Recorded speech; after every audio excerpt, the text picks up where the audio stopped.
Good evening, everybody. Good evening. Good evening. I'd like to call this meeting to order. Mr. Cox. Can we please stand for the Pledge of Allegiance? I pledge allegiance to the flag of the United States of America and to the republic for which it stands, one nation, under God, indivisible, with liberty and justice for all.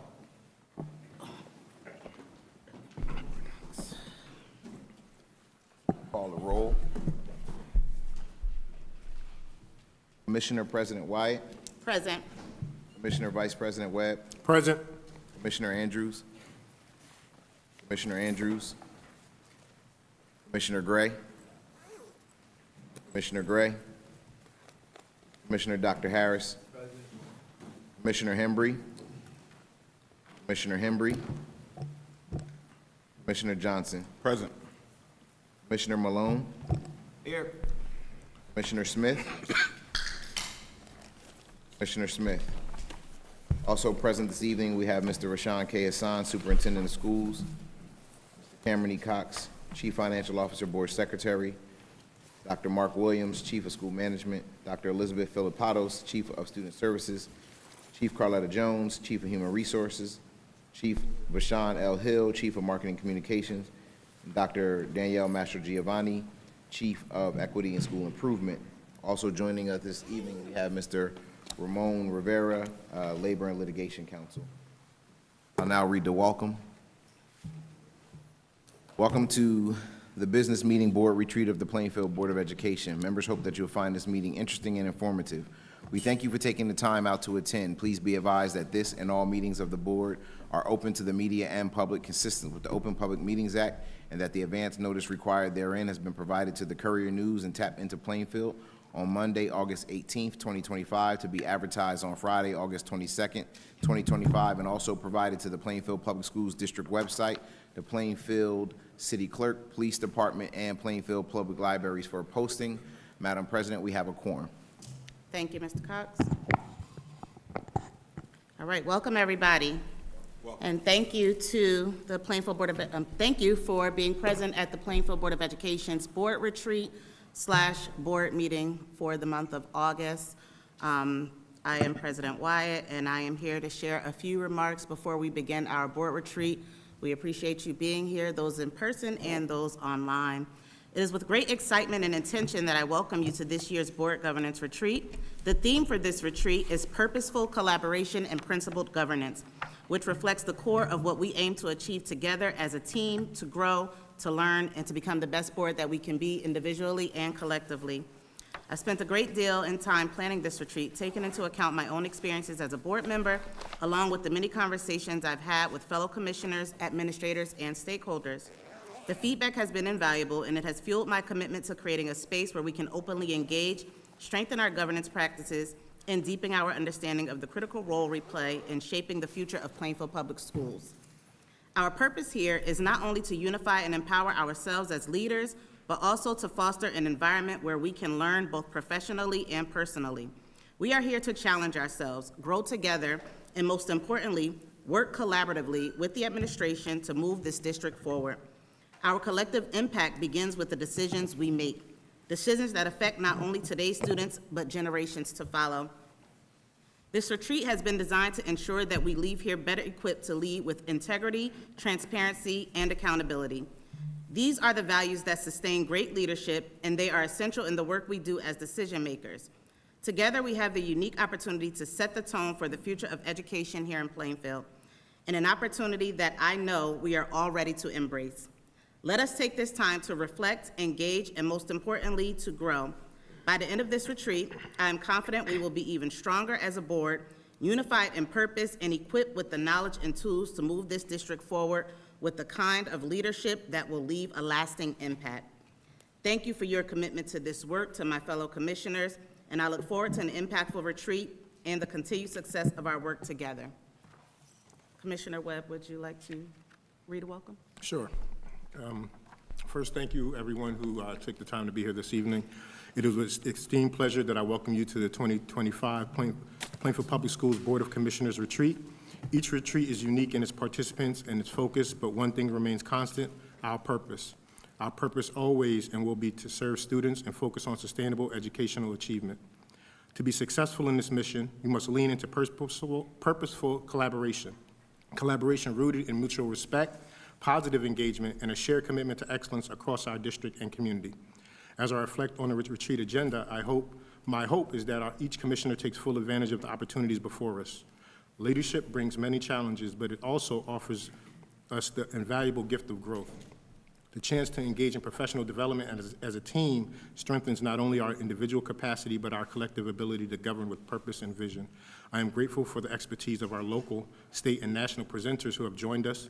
Ensuring this retreat is a well-rounded investment in our board's continued development. May today's work inspire us, ground us, and propel us forward in service to the students of Plainfield. Thanks. Thank you, Commissioner Vice President Webb. I'm also going to share the purpose of the retreat, and because what we read were our welcome to the board retreat, to our fellow commissioners and the public, but also the goals for the retreat, and then I'll entertain a motion to go into executive session for the purpose of personnel matters. The purpose of this retreat is to unite and empower our board to lead with purpose, accountability, and transparency. Through thoughtful collaboration, we will strengthen governance practices that ensure strategic oversight and effective district operations. As board leadership, we emphasize the importance of continuity and collective responsibility so that despite changes in board dynamics, our focus remains on the long-term success of students. This retreat affirms our shared vision of student-centered leadership, where every member plays an active role in advancing district progress. Together, we will build the foundation of cohesive, principled governance that drives the district forward with integrity and an unwavering commitment to student achievement. The goals for this retreat are unifying the board to foster a cohesive, collaborative team that works in alignment with the district's mission, values, and vision. Strengthening board superintendent relations, clarify roles, expectations, and evaluation processes to build mutual trust, accountability, and effective collaboration. Building effective governance, develop strategic practices that ensure continuity, high performance, and resilience through transitions or turnover. Promoting ethical leadership, equip board members with tools for ethical decision-making, transparent communication, and sound fiscal oversight, ensuring all actions support student success and long-term district goals. And enhancing board member readiness, prepare every board member to serve effectively through ongoing professional development, continuous learning, and a culture of improvement focused on students' best interests. I'll now entertain a motion for us to recess into executive session. I'd like to make a motion to move into executive session. Been properly moved by Commissioner Vice President Webb and seconded by Commissioner Malone that the board now retire into executive session. You heard the motion. Are you ready for the question? Yes. Being none, all in favor? Aye. All opposed have the same right. Motion carried. About 10, 15 minutes. Board anticipates being in executive session for about 15 minutes.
It's been properly moved by Commissioner Vice President Webb, seconded by Commissioner Malone, that the board now resume this meeting in the public. You've heard the motion. Are you ready for the question? There being none, all in favor? Aye. All opposed have the same right. Motion carried. Please let the record reflect that while in executive session, we were joined by Commissioner Hembry as well as Ms. Khalif Shabazz, General Counsel.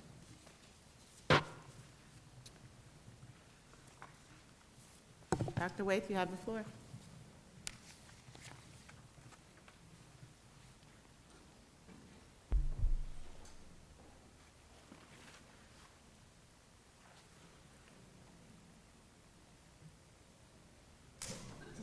Yeah.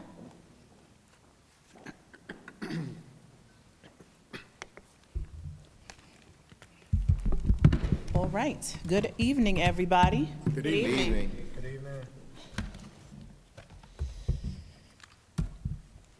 I know everyone is so enthused Yes, we are. to be here Yes. on the Friday before Labor Day weekend at 7:07 p.m. All right. I shall do my best to keep y'all up. All right. Am I good? Okay, great. So, that's not me. Oh, okay, we good? Great. Good. So, I like to put this up there so that people, who have questions can answer them for themselves. But this is who I am. On that slide, I think the most important aspects of it would be that I am a mom. So, like many of you who are like, oh my gosh, I can't believe I'm here on a Friday night, it's Labor Day weekend. I left my kids with a trusted adult to be here to come talk to you folks. So, that said, I'm gonna need you to give me a little promotion for that, right? Woo! The energy in here is, all right? We need to shift it a little bit, okay? So, the most important part of that, like I said, is I'm a mom. Then I think the most relevant part of that is that education policymaker should actually say former.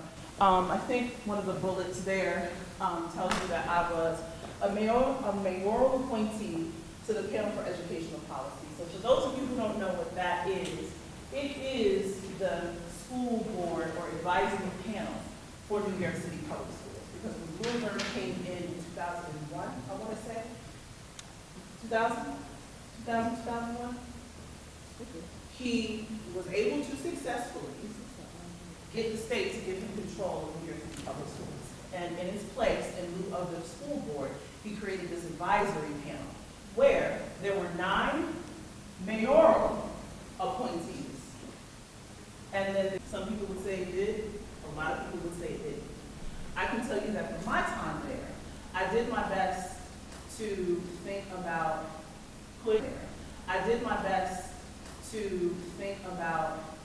putting the students and the families of New York City Public School first. Because y'all are an elected board, that means y'all took y'all good time, hard-earned money, right? Sometimes time is money. And you volunteer to do this. I know for a fact that everybody here and the folks who couldn't make it are on the board because you care, because you care about Plainfield. You're on the board because you're invested in about Plainfield. You're on the board because you're invested in Plainfield. You're on the board because you want to make a difference in Plainfield, right? And so I'm here, I was invited here to come support you all in doing that, right? In doing that, right? And to make sure that we understand that we're all playing for the same team, right? The structure of that looks a little different, but ultimately, we are all playing for the same team. That said, there's one person on this staff that got 9 bosses, right? That person on the staff should always feel like they are a part of the team. And 9 people that are the bosses should always make the person that got the 9 bosses feel like they're a problem seat. Because ultimately, we're all here to serve, right? Same community? Right, right. One band, one sound? That's right. One team, one vision. Say it again? One team, one vision. One team, one vision. I like that. I'm also an associate for Hazard, Young, Atiyah and Associates, and that is how I come before you today. Because the other part, I'm a 10th grade global studies teacher. I should say that. That's the most important part. It was the best job I've ever had. I've had a number of jobs in the Department of Education, Human Resources, Dean, all that stuff. But being a 10th grade global studies teacher was my favoriteest part, right? It's also the most exhausting part. But let me tell you what it means. It means that my weight gain time is on fleek. So it means that y'all got to talk back to me sometimes, and you got to play, because if you don't, we'll be here till 10 o'clock looking at each other, waiting to do the activity that's on the screen. Okay? We're gonna do that now. All right. So, I want to start right now with a quick icebreaker. You guys have Post-its. I put Post-its around. If you need more, let me know. It should be with the arm reach. Grab 5 5. of them. 5 of them. Everyone's got something to write with, right? We need some more?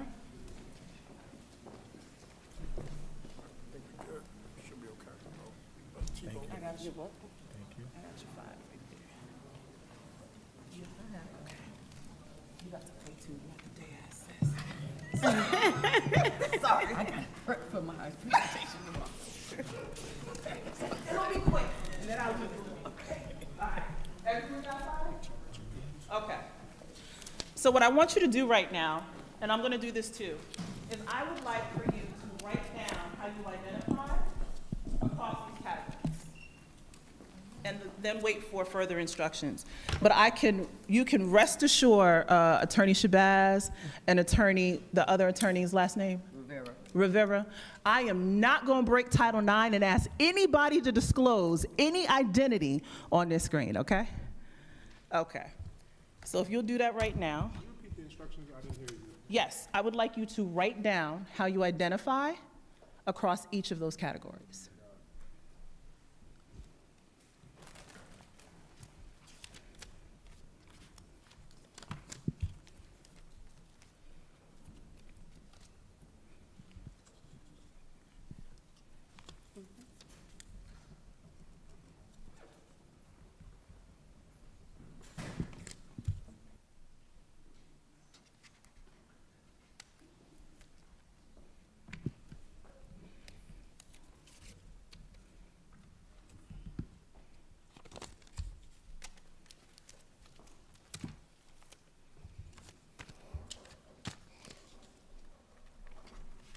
And Madam Board Chair, Commissioner Wyatt, and Vice Board Commissioner Webb, no cheating. We had the pleasure of attending the Board Member Academy, the inaugural Board Member Academy. I earned 3 degrees from Howard University in that time. I didn't, but that's what I'm telling people. That's what I'm telling people. I said degrees, let me be great. Okay. That's what I'm telling everybody. President Fredericks, President Board of Trustees, give us certifications, please. That's the backup word. All right, everyone good? Yes. No. See, this is why I needed to be more explicit. You have 5 pieces of paper because I need you to write one on every single. Yeah. Okay?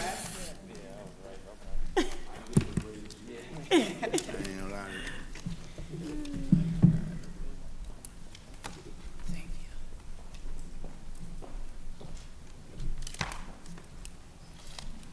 Besides Commissioner Webb and Commissioner Wyatt, how many of you are familiar with this exercise? Okay?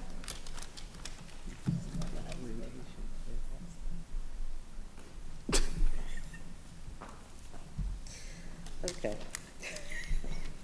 Absolutely not. Positive. I mean, we could add it. but- Positive, that's not it.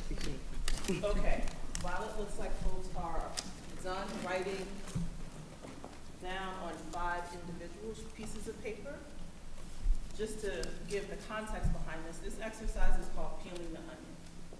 And so when you have an onion, you peel it, right? So in the context of this, I am not asking you to disclose anything you've written on these papers. Only you will have this information. What I am going to ask you to do, are you ready, Commissioner? Yes, I'm okay. What I am going to ask you to do is take a moment, think across this list, and think about this question. If you were asked to peel or get rid of any one of these 5 identities, which one would it be? Do it now.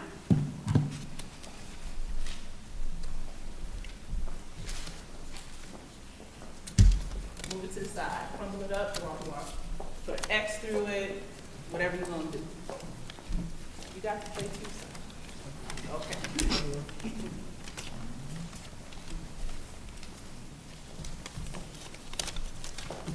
Everybody done it? Yeah? Do it again. Next layer of the onion. Yes. God bless you.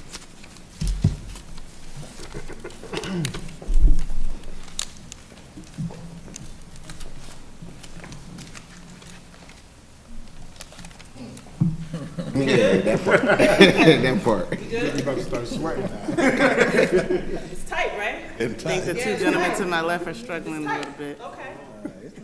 Peel it again. Next layer. Getting rid of another one that we just wrote? Mm-hmm. Woo. I'm gonna give y'all 30 extra seconds for this. Yeah. It's tight. But what if I told you that this is what you ask people to do every day? What if I told you in the district that you all are responsible for governing, this is what teachers ask students to do every day? What if I told you that in the district you govern, this is what administrators are asked by the district every day? And what if I told you this is what the district is being asked of every day? Every day. You got it. We got 2 left, everybody? Yes. I know, it was hard. Make a choice. Last one.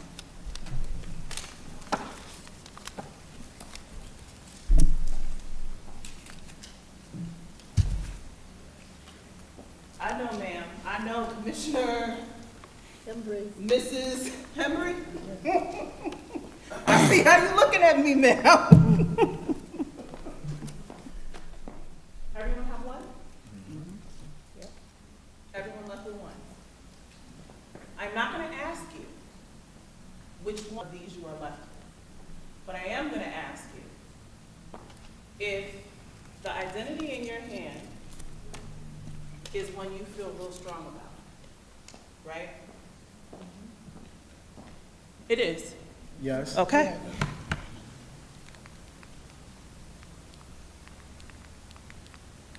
Okay. So real quick, I'll take 2 responses. How did doing this make you feel?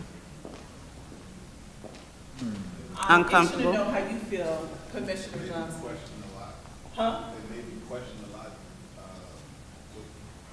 I mean, I'll just give one that I crumbled up. You don't have to.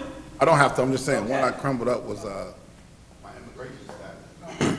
So 5 years ago, it wouldn't have been that big of a deal, but today, I have to think about It made you think it. Made me different. think. Made you think different. Another? It makes you feel uncomfortable because you have to battle with what may or may not be more important, whereas all of them essentially are important in their own way. But when you have to peel those layers away, it's almost like you're battling with yourself internally. Yeah, I agree. Like, I would say vulnerable. Yeah. Vulnerable. Say more.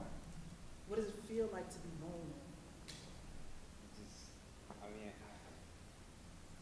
I don't even really know how to explain how I felt, except saying vulnerable. You know, like felt like you really didn't have any control. Like you just kind of had to just. You didn't like Yeah. being forced to have to make these decisions. Exactly. Because you felt like all of these pieces of paper make you one. They're your part of your composition. So here's the question I have for you. If the identity someone holds to the core is one that we wouldn't know by looking at them, how do we create inclusive spaces to welcome them? And I'm talking to all of you because guess what? You can look at the superintendent, but I went on your website last night and I saw that structure chart. There is only one person that had to report to 9 people.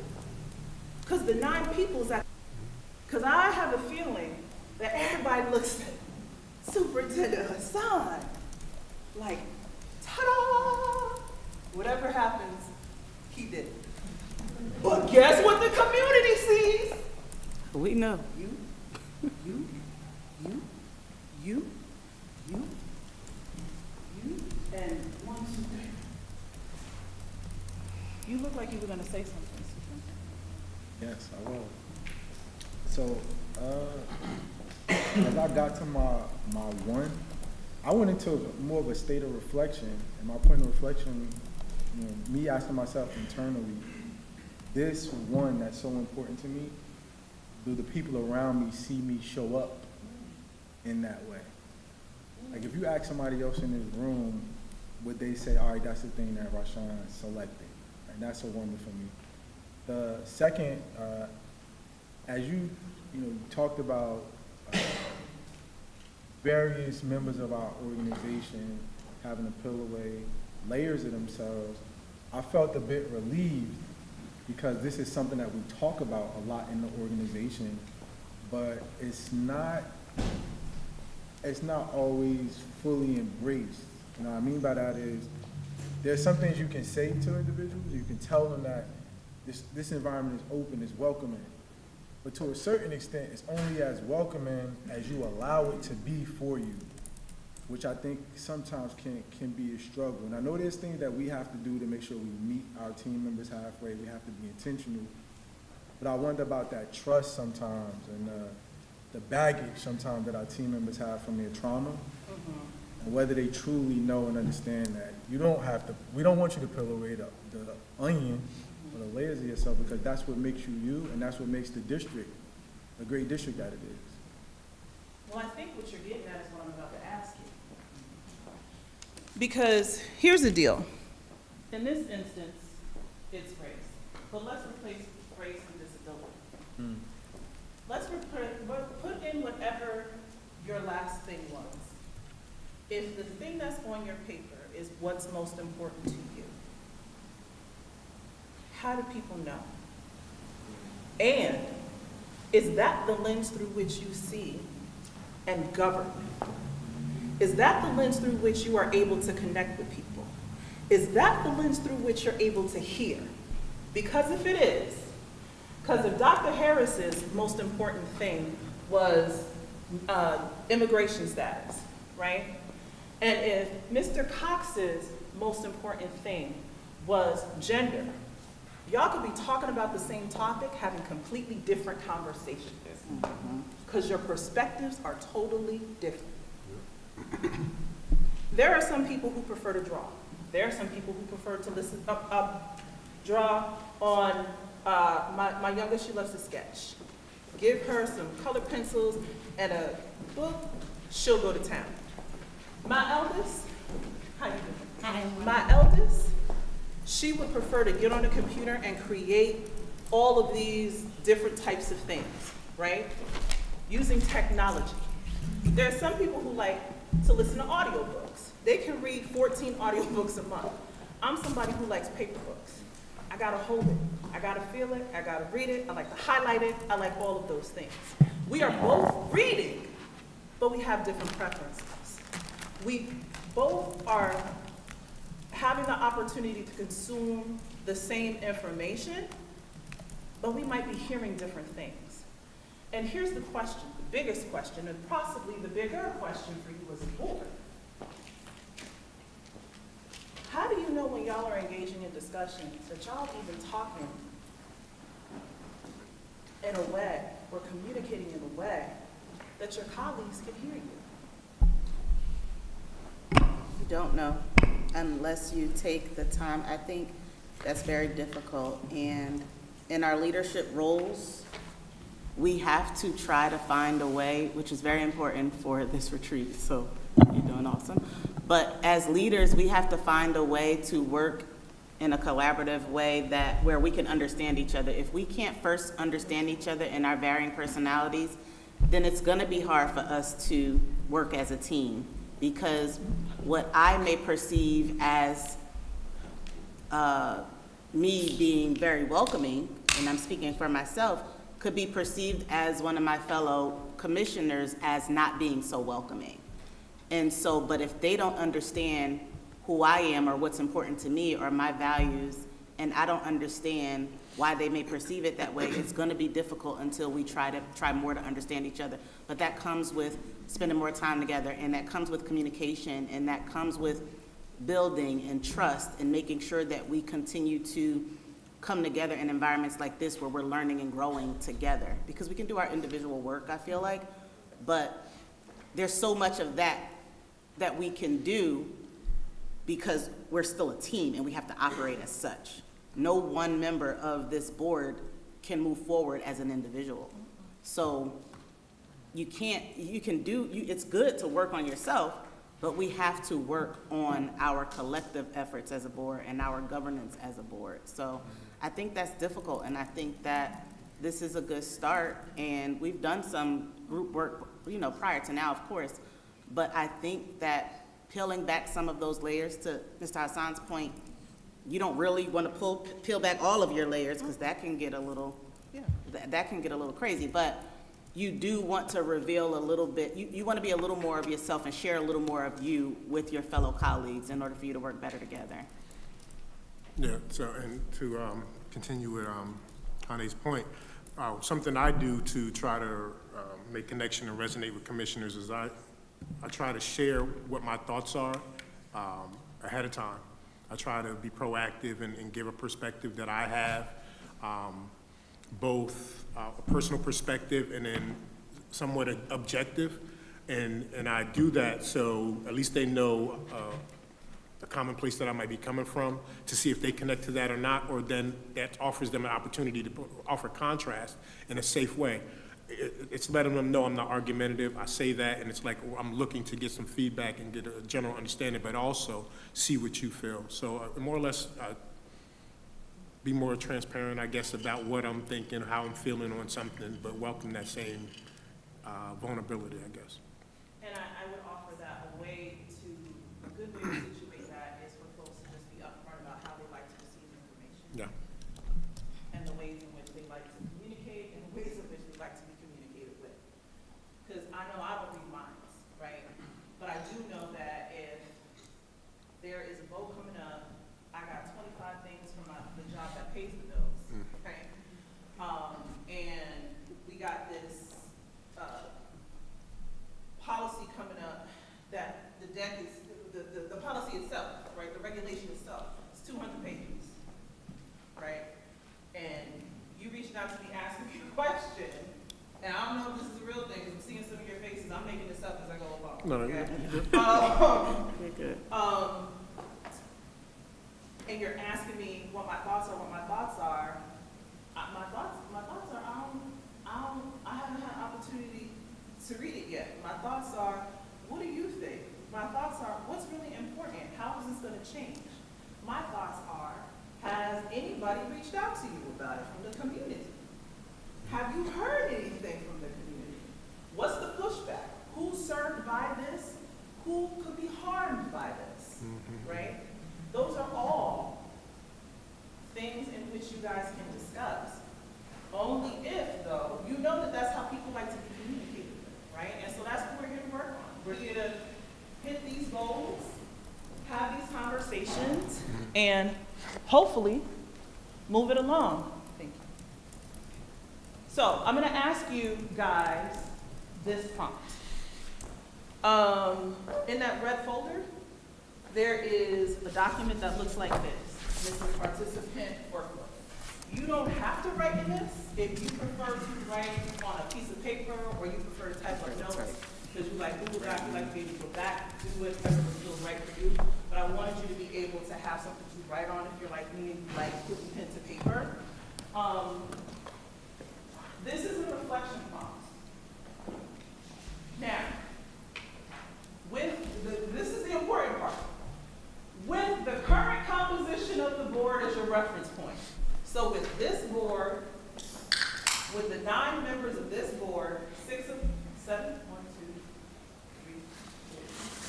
7 of which are here, right? Think about a time when the board worked at its best. And jot that down. I'm going to set an alarm, and then I'll check in with you all to see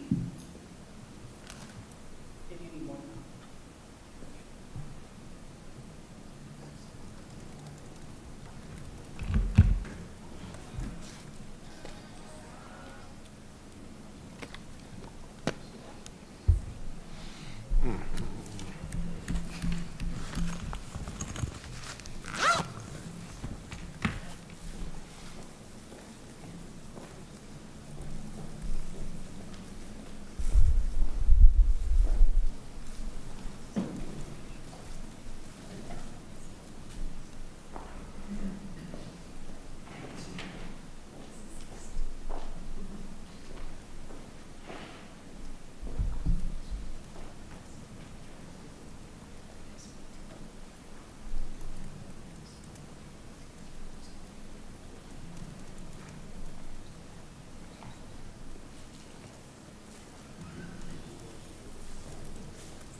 We good? We got about 30 more seconds.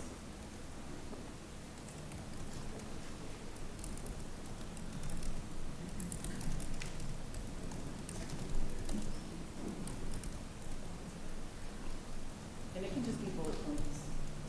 One sentences if you're flowing. I see you, Ms. Smith. Got a lot to say. I haven't been here in a while.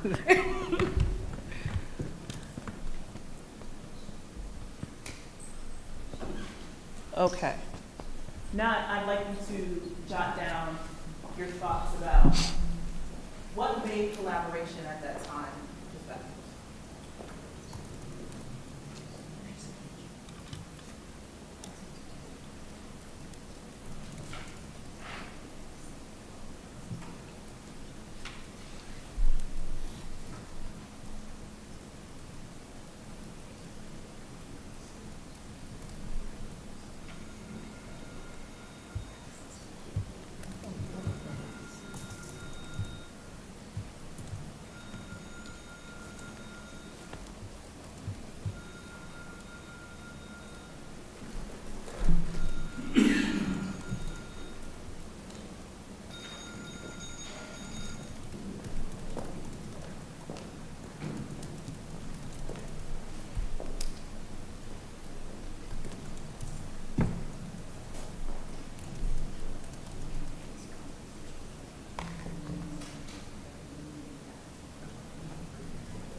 then the last prompt, which is, what behaviors built that trust?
Okay.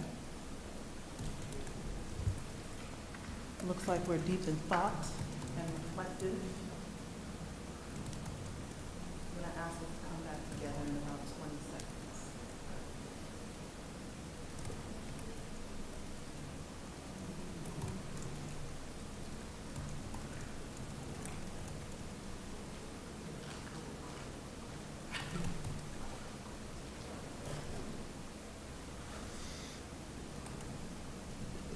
Okay. So sharing is optional. I may call on you. You can tell me if you're gonna share or not. Which reflection prompt? Huh? I said, which reflection prompt? Which one would you like to share? So I'll start with the first one. Think about a time when the board worked at its best. So my thoughts is when everyone was aligned with one mission, it was more about passion about the kids and not politics. I feel like once politics came into play and personal attacks became more of the conversation and the progress and the progression of the school district, the dynamics were completely broken. Others on that first prompt? I would say there, and I want to say, I mean, I'm in my first year of my second term, so I want to say maybe about my second year, because the first year I, like other people in their first year, was just really trying to understand your role. But I think that it was a time where the board communicated more, and the board spent more time with each other, whether that was at regular board meetings or committee meetings, or just spending time outside of board meetings at different district events. I feel like the more we communicated and the more we spent time, the more we asked questions and received the clarity that we needed, whether it was on board agenda items or just general questions about what's going on in the district, it helped us as a board work better together as a board. Once you lose that communication. Thank you. Okay. Let's stop there. No comment. Posted file.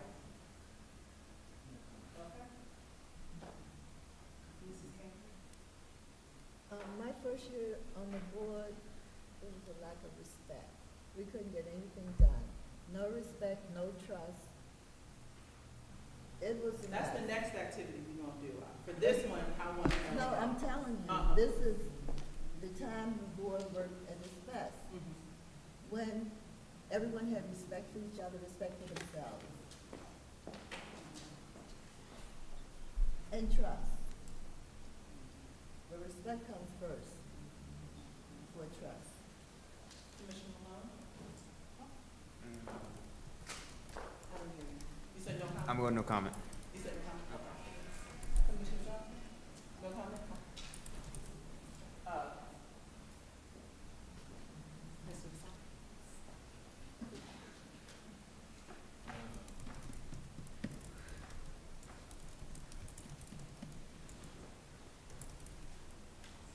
To give a specific time, I would say maybe around,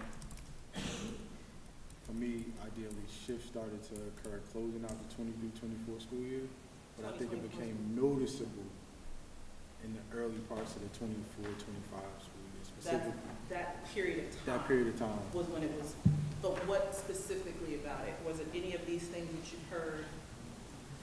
All of these things that you heard? Yeah, so for me, I think there was more consistency around the meetings, gatherings. I think also over that shift of time, we saw less participation in some of the outside events, like conferences as an example, which it provides a different opportunity for board members to connect outside, and us as a collective, like outside of the public meetings. It says something like, when I'm learning with you, I'm growing with you, et cetera. And I think at times that may have led to less consistent meetings, or not having meetings as frequently, committee meetings, et cetera. I think that may have led to at times there being unequal access to information. Well, y'all are steady pulling me into this next piece. The reason why I started here is because I wanted to ground us, and I'm watching my time because I know that Regina is next, and I want to be ready when I want to give her all of her time.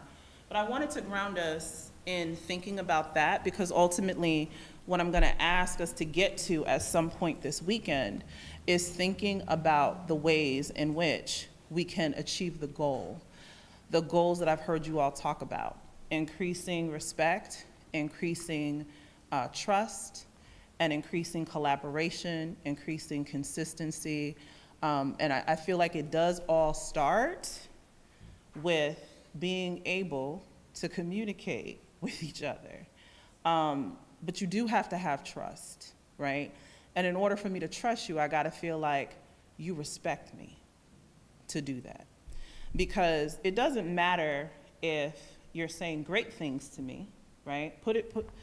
Think about it this way. Do you like steak? Okay. What's your favorite type of steak? Ooh, you said. I don't favor it. You said what? Medium well? Yeah, Strip steak, medium well, with that good Kerrygold butter on. Do you caramelize? Mushrooms? Yes, I've had mushrooms. What's the side? Side would be a sweet potato. With brown sugar and butter? Yes, ma'am. And the vegetables? Vegetable, cream spinach. Probably ain't the best option. That's okay. That's what you want. That's what I want, exactly. So if I brought that to you, you want to tear it down, bust it down, right? What is mine? If I brought that to you on a trash can lid, would you still eat it? Is it a new trash can lid? What type of trash? New York trash? Are we in Plainfield or New York? Say that, I'm joking. I wouldn't eat. Because that's what changed it, right? Nothing changed about the meal. That is still his favorite meal. What changed was the way I brought it to him. Right? That's what changed. The way I brought it to him. So he couldn't receive it because I brought it to him on a trash can lid. Right? We got to get this together. I hate that I'm on camera, but I don't care that I'm on camera. We got to get this together, because meeting consistently has to happen. These people are paying their tax dollars. At the top of the board, they want to know how you spending their money. Y'all are accountable. And yes, I know you did it for free, but you knew that when you ran. I get it. But we got to get this together. Because we got to have meetings, because the school district needs to be able to move stuff forward when it's summer. There are contracts that gotta go. I know in New York, these people would be bothering me about school bus contracts and this, and now we gotta do an emergency this and emergency that, because stuff got to move. It moves, even in the summer, right? The district has to go forward. Would y'all be cool if Con Edison decided, I don't feel like providing services in July? Yes, Angie. Huh? PSE&G. PSE&G, thank you. We knew what she meant. PSE&G decided, I'm gonna take July off, storms hit in July, your power down. It ain't on. But it's all good, because you're gonna get your TV shows and stuff gonna come back on in August. We gotta get this thing together, so let's see if we can do it. Nope, sorry. By naming the trust gaps. And this is gonna be the last thing I can do before Regina comes on. So I am going to ask you to take 2 minutes to write down 2 to 3 things. I know y'all are like, God, do you have a legal pad? Cause that's what I need to write down my stuff. I don't have a legal pad. We can probably talk about 2 to 3 things in the next 10 to 15 minutes that we have, okay? So I'm gonna give you a few minutes to write down 2 to 3 things that you can name that have eroded the trust. Not specific.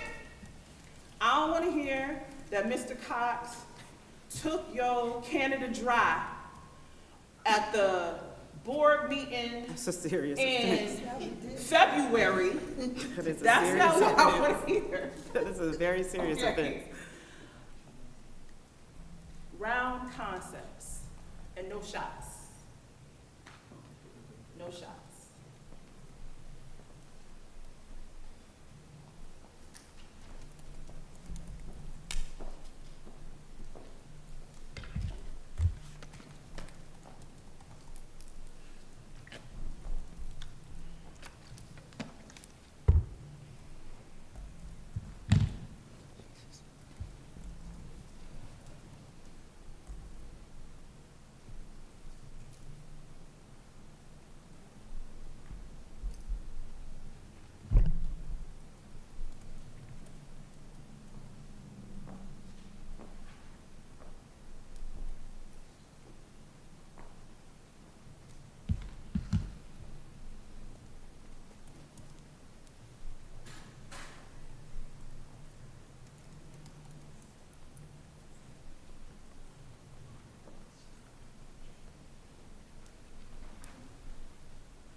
Took my Canada Dry.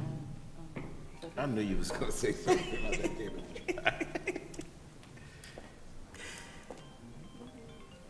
Okay. So what I'm gonna actually ask you to do is I'm gonna ask you to share. I'm gonna ask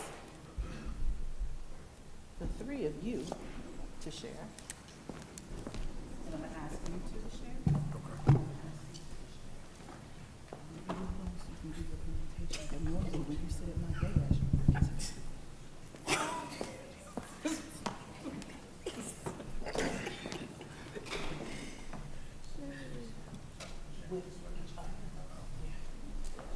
What's your 3? What's your 3? Oh, I just said 3 because I had 3 on my list.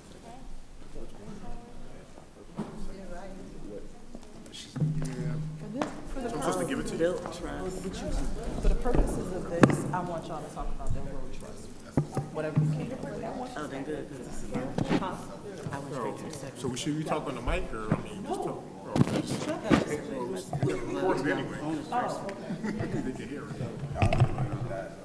So, actually, help me build trust with people's ability to keep matters confidential. I'm not sure how confidential. seems as if things have been kept confidential. I'm sure we have to trust that, that process. But one action that I really trust was Commissioner's questioning.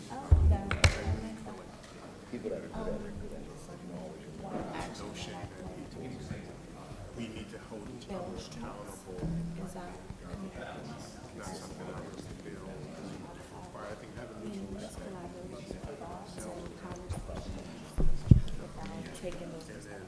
Just undermine that process. I'm participating in like not coming to a meeting because you don't want that to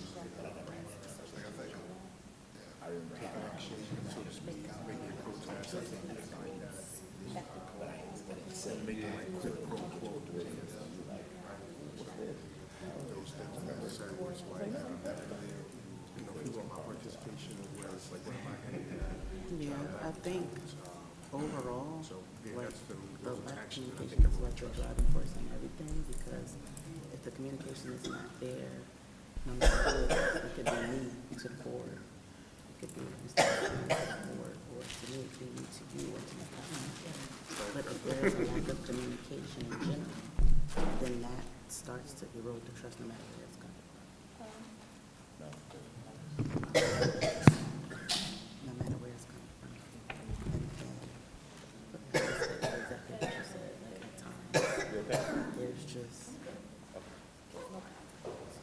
there's just individual agendas being pushed, and it creates respect.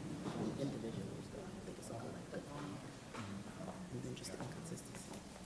We talked about it, and we just got talking about another meeting. And just I'm glad that she spoke to. There needs to be So did everybody get to share? person, so you got to If you can hear me, clap. If you can hear me, clap 3 times. Thank you so much. Did everyone get to share? Yes. Yes? Yes.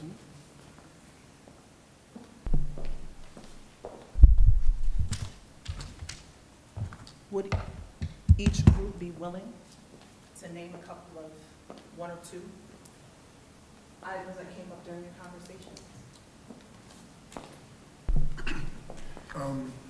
And regarding the actions that build trust is the ability to keep things confidential as much as possible, seeing and hearing some of the things that we have to hear, and then also realizing that through time that those things probably haven't been shared or left that room was rewarding and satisfying in a sense, because I felt like the people in the room understood the gravity of maintaining that confidentiality, and so that helped me recognize that there was some trust opportunities amongst the group.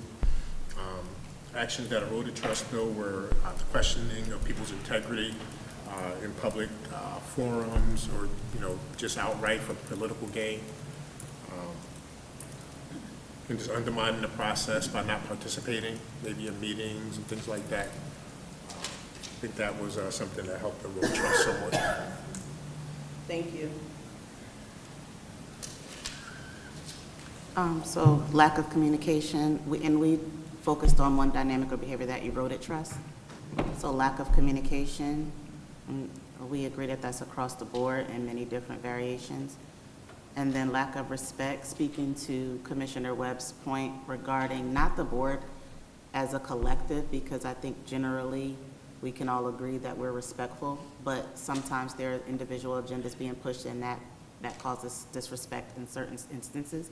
And then inconsistency, and that was largely in part to like ensuring that we're showing up to meetings and actually having our meetings and being engaged and present. Or it could be inconsistency with communication, but communication was a big one for us. Commissioners Malone Johnson? Yeah, so, I said, personal agendas in the way of special students, and then, when people say one thing and do another.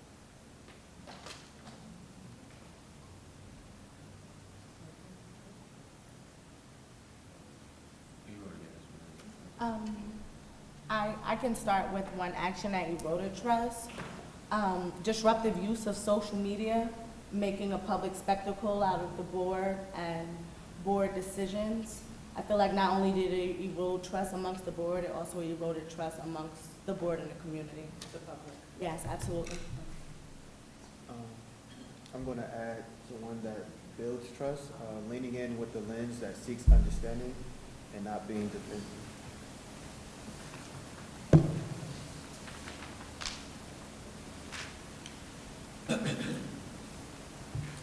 So 1, 2, 3, 4, 5, 6, 7, 8, 9, 10. I have written all these down, and they're gonna fall. They keep falling, right? So maybe I'll try to grab tape so they can stay there tomorrow. But I actually am going to build off of your contribution, Dr. Harris, because leaning in to understand, there's a difference between hearing and listening.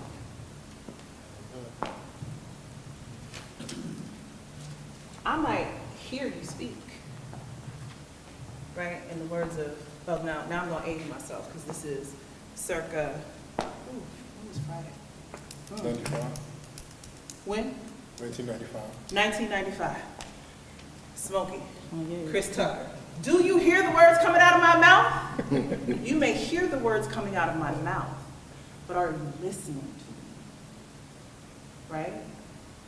There's a difference between the two. And then there's a difference between listening to be able to counteract so that I can listen to what you say, and by the time you finish letting that last word roll off your tongue, I already got my rebuttal ready. Versus listening to understand. Versus we have a disagreement back here, and then we come out here, and I'm thinking everything is cooking curry, because this is what we discussed, but you're gonna get up on this dais, and now I'm getting the Spanish Inquisition, right? It sounds like some of those things have happened, and that has eroded your trust. And so my hope is, by the time we leave tomorrow, we can get the trust back on track. Not that, and hear me clearly, I have zero expectation that y'all are going to hold hands and run off into the sunset by 4 o'clock tomorrow. But I'm gonna tell you what my expectation is. And it's anchored in why you are all here on a Friday night at 7:59 before Labor Day. It's because you have a commitment to serve the community. And so because you have said commitment to serve your community, I'm gonna lean into setting the expectation that regardless if you don't like me, we're gonna move in a way that centers the best interests of the students of Plainfield, New Jersey School District. And we're gonna make decisions in a way that centers the best interests of children and families in Plainfield School District. And you are gonna govern in a way that provides the tax-paying residents of Plainfield Public School District transparency about your decision, even if they don't like it. Because sometimes you have to make the hard decisions. I was on the panel when we still had to vote to close schools. Do you understand what it was like listening to kids perform, 65 parents get up and tell why that school had to stay open and how that was their kid's last stop? And if we closed that school, that it was, they didn't know what their kid was gonna do. And still having to close the school, that's hard. That is hard. But that's why it's even more important that y'all are on the same page about governance, because if you center the most vulnerable populations, everybody else is gonna be all right. Even when the decision ain't popular, everybody else will be okay. But just because it might be the right thing to do, it don't mean that you don't have to explain it to the community in a way that makes it make sense to them. Remember, everybody isn't privy to having 2 attorneys explain and break stuff down to them. So when y'all are making decisions and you have the opportunity to have the mic and speak from the dais, you gotta communicate in a way that makes sense. When I teach my doctoral students, I write so my mama and them can understand. These other academics, they know, I don't have to go on and use all the academic language and pontificate. Now, I can, right? I can do that. But that's not who I need to get some of the things that I am writing. When I'm writing for an academic journal, I do all of that because it won't get accepted.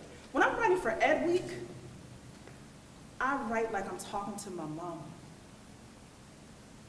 You all have to govern and communicate in a way that makes sense to the public, so that even if they don't like it, they can understand that from this one band, one sound, one vision, it was the best decision with the information you had at the time for the community.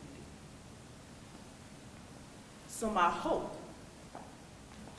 is that we will get to a place where all of these, we can look at these and we can come up with solutions that we can each commit to doing, actions we can commit personally to taking, so that y'all can put the business of the school board above politics. Because at the end of the day, if I'm coming to talk to you about the fact that my kid isn't getting the services that they need or that's on that IEP, I don't care nothing about what the 80 you got, 90 you got going on. If you can't get together to give me voice, make me feel heard, help me understand, and provide me a solution, then what are you here for? That wasn't a question, because I wholeheartedly believe that that is what we're here for, and that is constantly communicated. I think what happens is things are presented to us in a frame as if we're not, right? And I think that's where the misconception is that that's all we're here for, is that if something is missing, we're here to hear it and fix it. And I'll say this. There are times, to quote my Uncle Jimmy, and I get this from Dr. Yolanda C. Ruiz, calling him Uncle Jimmy, James Baldwin. Sometimes I can't believe what you say because I see what you do. And so when you tell me that you're going to do X and you move like Y, it's very difficult for me to believe you. So if this is what has happened, clearly not here, not now, not tonight, because Regina's up, right? But at some point, y'all have to heal and mend what was broken. But above all the personal stuff, everybody got to be here to do what is right for the kids.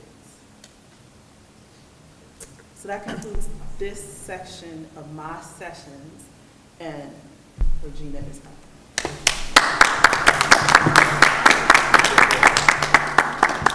She there yet? She's on. She there? Because we have a scheduled break. We have a break scheduled, so if she's not here, and you guys, what'd you say? She's not, okay, so we're scheduled for a break. I did ask her, in transparency, I did ask her to give me 5 to 7 minutes. I said I was running behind, so I'll let her know. How much is the break? What time should she come back? She could come back at, it's 8:05, so if she wants to get on 8:15, because they're going to the bathroom. Just an FYI, I received a text message from one of the community members who's online. They shared they couldn't hear some of the dialogue. And I know it's directed here, but I just want to share that. I'll So- try to use my, Yeah, they were asking my for leader the voice, my teacher leader voice. Okay, sorry. I want to hear online. Or I can probably just grab it when I got it.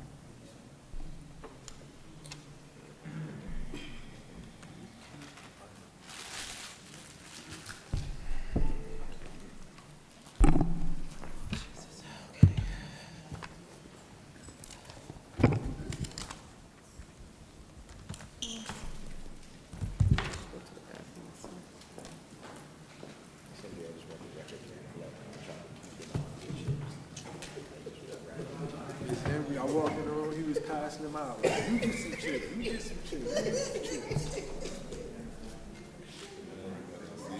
Have a great evening. Thank you, that was great. I'm gonna.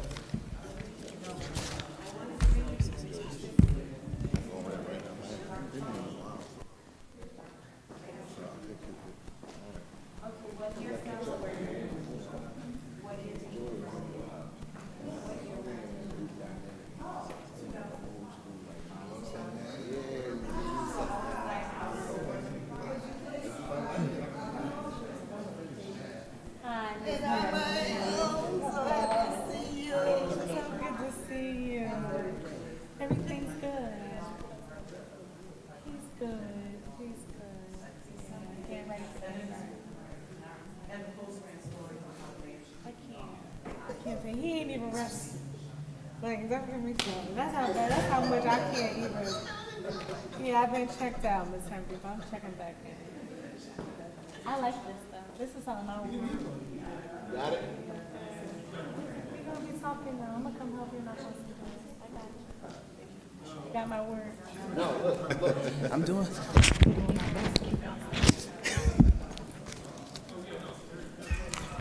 Huh? Oh, all right, that's what I was saying. Listen. I just got a new one, so you probably ain't even noticed it.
And I think that's like for water.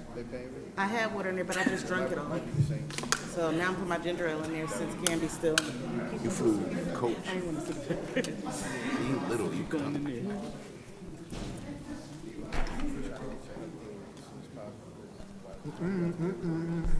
I'm like, she shouldn't have used that as an example because No, I'm trying to pay for my that's break so actually they a give me my thing. Don't be taking my ginger ale. Yeah, right? She knew.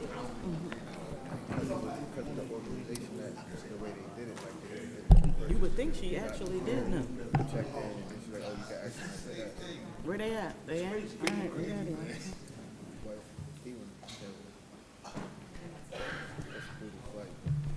How to breakfast? I have no idea. I didn't set the menu. I just told them what time they had it available. Beef bacon, turkey bacon, sausage, waffles. We know it ain't gonna be no pork.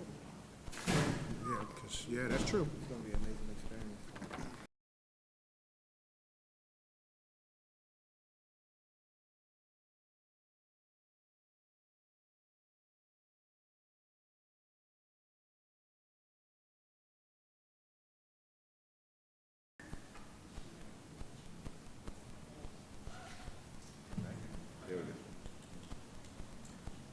Good evening. Hi, how's everyone tonight? We're doing Hello. well. Awesome. Good to see everyone. Good to Thank see Good you. to be seen. Good to see you as well. Right, so. Everybody doesn't have an agenda, but I'll just read briefly real quick, and then I'll read briefly real quick what I have on our agenda, and then you can introduce yourself. But we have Regina McCotter Jacobs Esquire. She is NSBA, the National School Boards Association Executive Director and CEO. She will lead an engaging session on redefining board leadership and strengthening the link between governance and student success. She will challenge the outdated idea of stay in your lane, encouraging board members to see themselves as active strategic leaders. With a focus on ethical, transparent leadership and purposeful collaboration, this session will equip the board with practical insights to govern with integrity and align decisions to long-term district success. Regina, along with Howard University, NSBA led the inaugural board member academy that Vice President Commissioner Webb and I attended, so she was also a main facilitator and presenter of that board members academy. And with her expertise and insight, being an attorney, as a board member, as the executive director of the National School Boards Association, we thought that it was very fitting to have her join us and for us to soak up all the knowledge of which she can share with us and have her here for our board retreat so that it can be as impactful as possible in our pursuit of practicing effective, purposeful governance in the spirit of collaboration. So Regina, the floor is yours.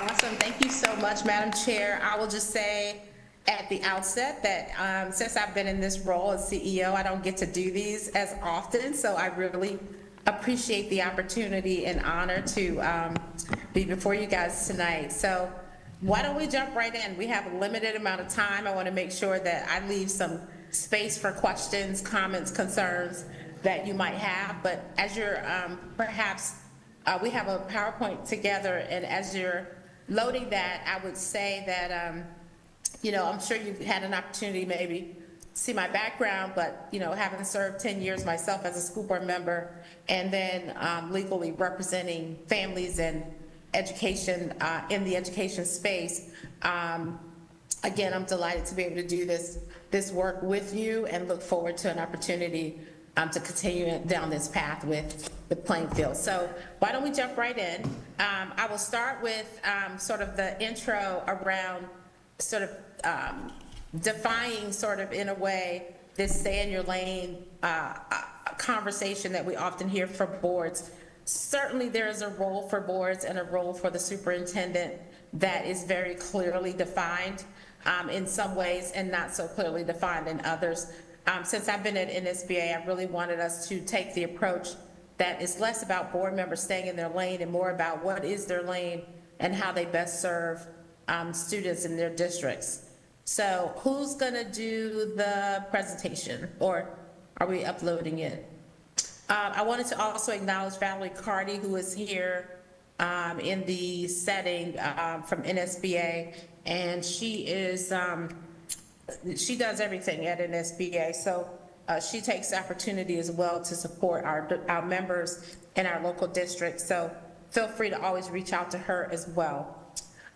So I'm gonna jump right in. We have some data in here. I'm not gonna go through all the data, but I wanted to kind of give you an idea of how we sort of map out our work at NSBA. So starting with our agenda, we're gonna talk about or sort of do an overview of the 8 characteristics of effective school boards. We're gonna do a very brief data walk. The data walk is there for you to take a look at outside of this session and get a deeper sense, if you will, of what your data looks like from an external perspective. So we had our CPE, our Center for Public Education staff, do the research. Jing Hong Kai, she always does the research for us.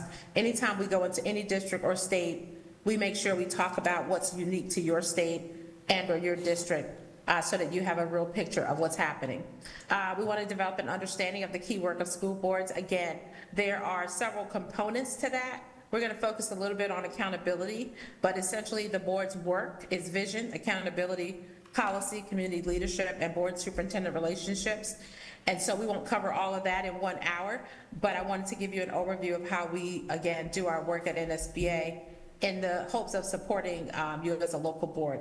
We're going to talk about the team dynamics throughout the presentation, so that how do you work together, not just what is your role as a board, but collectively as an organization, a collective body, how does that look when you're trying to make some tough decisions around district-based matters. You can go to the next slide. Thank you. So I want to give you a quick overview. Mission, vision, and tagline for NSBA. Our board embarked upon a quick a review, if you will, last year, looking at the mission. And of course, again, this gives you an opportunity to see where NSBA is nationally. We have been very committed to this work and continue to do so, but we want to make sure that board members are equipped with the tools that they need. And so everything that we do, all of our programs and everything is designed around that. And with that being in mind, we want every single school board to be able to support the work in their district in a way that reaches the full potential of their students. And of course, NSBA is known now for transforming public education board by board. Looking at as you think about this session throughout, and we don't have to go through it at this moment, but if you would throughout kind of throw to me in the chat, if that's a function that's available, what is the word or sentence that you expect to get from the session? This says from the session today, but I'm thinking more broader. What do you expect to get out of professional development for your district? What do you want to walk away with as a board when you think about the professional development that you get? Because it's an investment, and we want to make sure that we give you the tools that you need to be successful.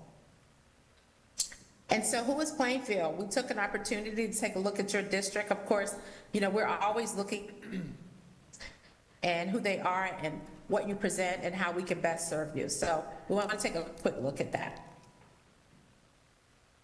So looking at your vision, which is really important to us as we think about aligning the work of national, you have said that you wanted to develop an enriched community of caring and creative lifelong learners.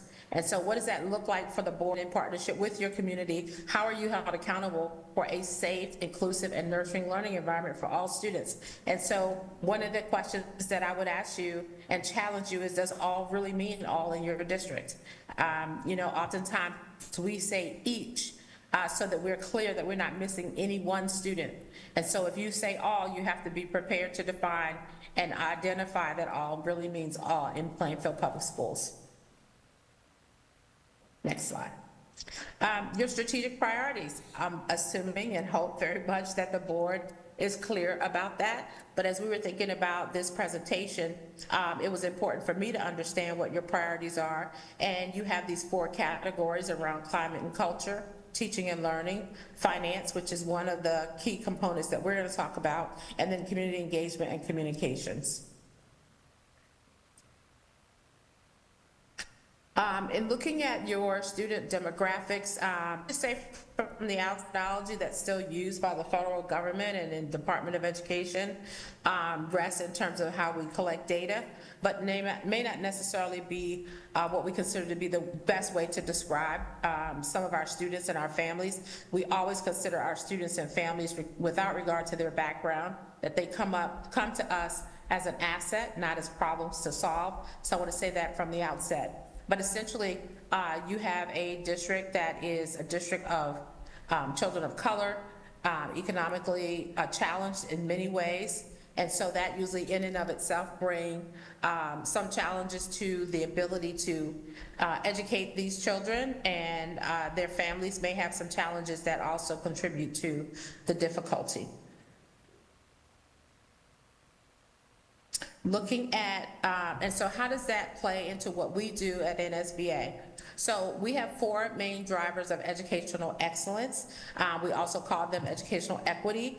And so when we look at funding, the questions that we present to boards and ask you to really challenge yourself on, and we believe through research that if you focus on these 4 categories, and of course they are, there are components to each one, that as a board, you will be successful in student outcomes in your district. So for example, when you're making those critical decisions around your budget, questions about how is it developed and how do you determine what students, how student funding happens. Do you have a zero-based budget?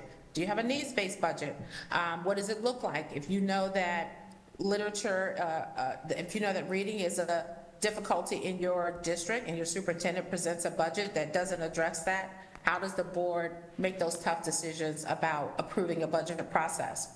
Another one is how opportunity and access to high-level curriculum. And oftentimes when we think about that, we think it's things like AP and IB, and you'll see in another slide that is much more extensive than that. But what is the board's role in ensuring that students get what they need around rigorous coursework? And then, when I was on the school board, I often tell this story that when I first got on the board, you had to live in a certain zip code, if you will, community, to even get access to AP courses. And admittedly, I come from a very huge, large county. Prince George's County, Maryland, is a large county. And so certain parts of the county had access to AP courses and others did not. And certainly that is not equitable. And so what is the board's role in making those tough decisions? But what does that mean for governance and your and the outcomes that you have as a board? And then what is the board's role in ensuring effective educators and high quality teaching is happening in the district? And of course, safe and supportive school climate, looking at discipline data, but more importantly, looking at all of these categories in a way that's really effective for students. And so that brings us to these 8 characteristics of an effective board. I won't go through all of these, but we wanted to make sure that we included them so that you could read them on your own and even talk through them in terms of what does it look like. We often use the 8 characteristics of effective boards to create board self-evaluation. So are you evaluating yourself every year? And what is the framework that you're using to evaluate the board's effectiveness? And so, of course, being focused, laser focused on student outcomes, having high expectations for students. When we think about how students are doing in a district, if you don't believe they could do well, you're not going to set the stage for them to do well. So the board has a critical role in that, working with the superintendent. You'll often hear us say governance teams.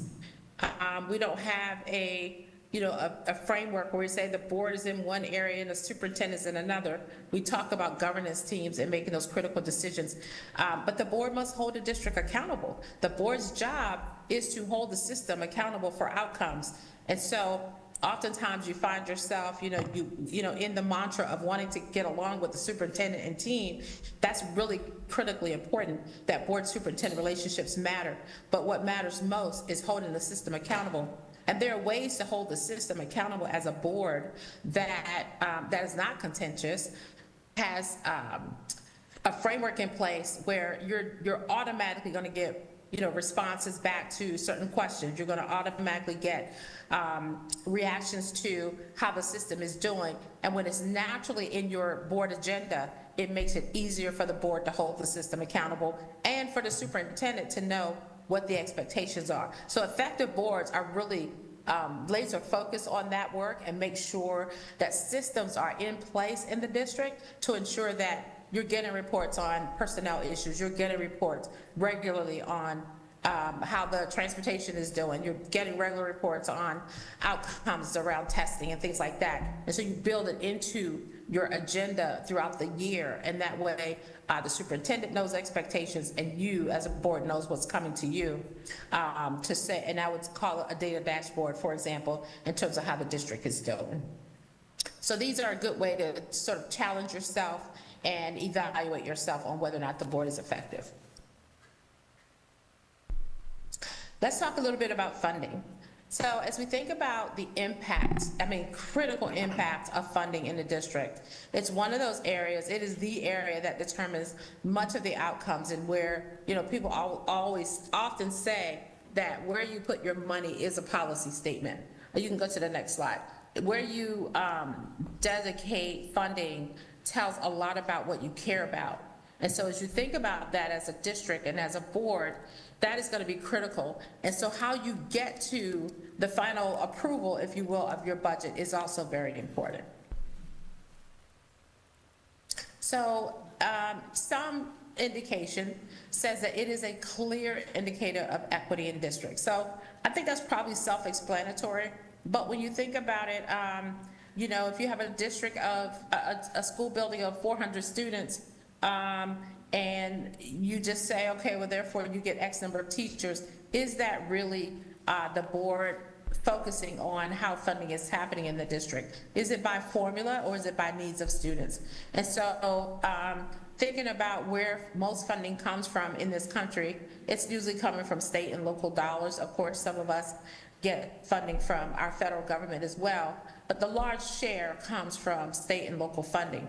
And so when you think about Plainfield, the question the board must ask is, what is your process for budget review and approval? How often does the budget come to you because it's time, and you go through that sort of traditional number of hearings that you have?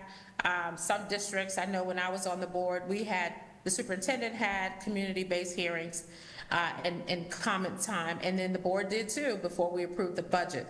So you want to hear from your public. You want to know what's, what are the things that they are concerned about, but it's also an opportunity to educate. How often have you had parents come and advocate for something in your board meetings, but they hadn't been educated, so they don't know that, you need X number of reading specialists because the data is telling you that students are unable to read. So the board has an obligation not only to inform the public, but to also educate the public and also themselves around what's important in funding. And again, holding the system accountable for the outcomes that have been designated in that budget. You're not approving a budget just to pay bills. So we do a great job paying bills, but what are the outcomes that we're looking for student success?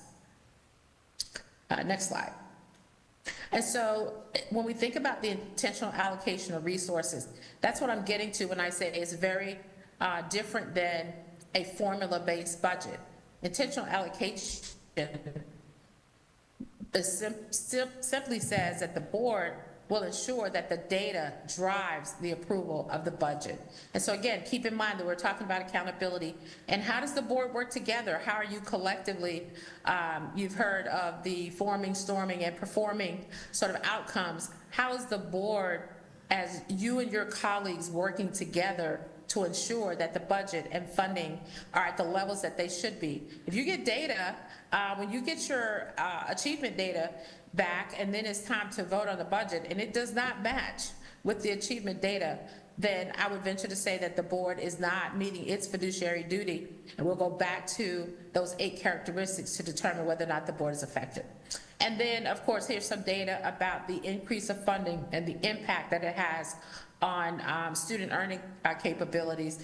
And this all comes out of data that supports, how funding happens, and then how the funding drives student outcome. As funds follow the child, it's going to be very specific to each child so that they're getting what they need. Very important for the board. All right, slide. And these are just this is just some data that we pulled in terms of your per pupil expenditures. I will tell you that the per pupil expenditures for Plainfield is actually high. It's higher than the national average. And so the question that I would present to you is that if you are spending the money on each child, now I can't speak to the economy in Plainfield to say, yeah, that's about right. Because that is determined by community and you will have to make that determination. But the question that the board must ask the superintendent and ask yourselves is this investment doing what we expect it to do? And if it's not, the board needs to hold the system accountable and say, why not? And what should we do differently? And what are the outcomes that we should expect based on this allocation of resources? So that's the critical piece that you have to ask yourselves as board members in Plainfield. Next slide.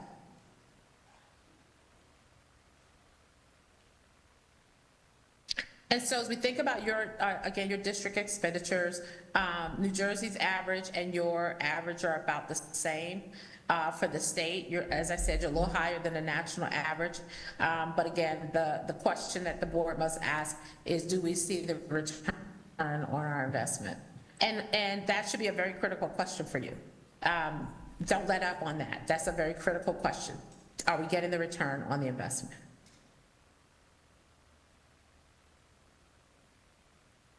So as we look at, again, this is just a data slide with the diversity of your district, how you're made up, the number of schools and things like that. We put these in your presentation so when you get it, you just have a sense of how to tie the information with the data that applies.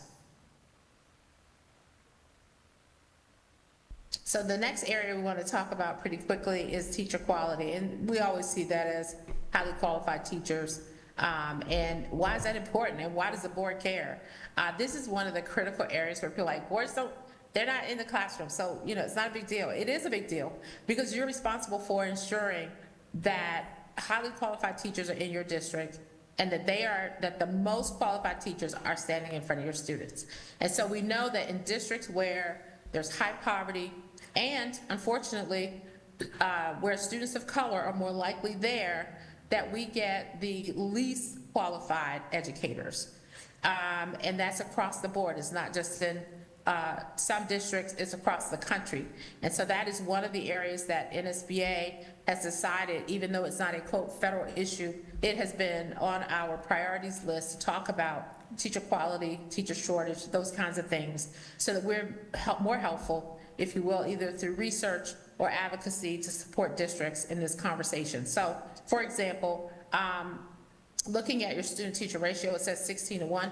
I don't know if that's actually happening. A lot of districts have the average or the desired student-teacher ratio and don't often meet it. But the point here is that you want the most qualified teachers in front of your students. Now, New Jersey is not a right-to-work state, if I'm not mistaken.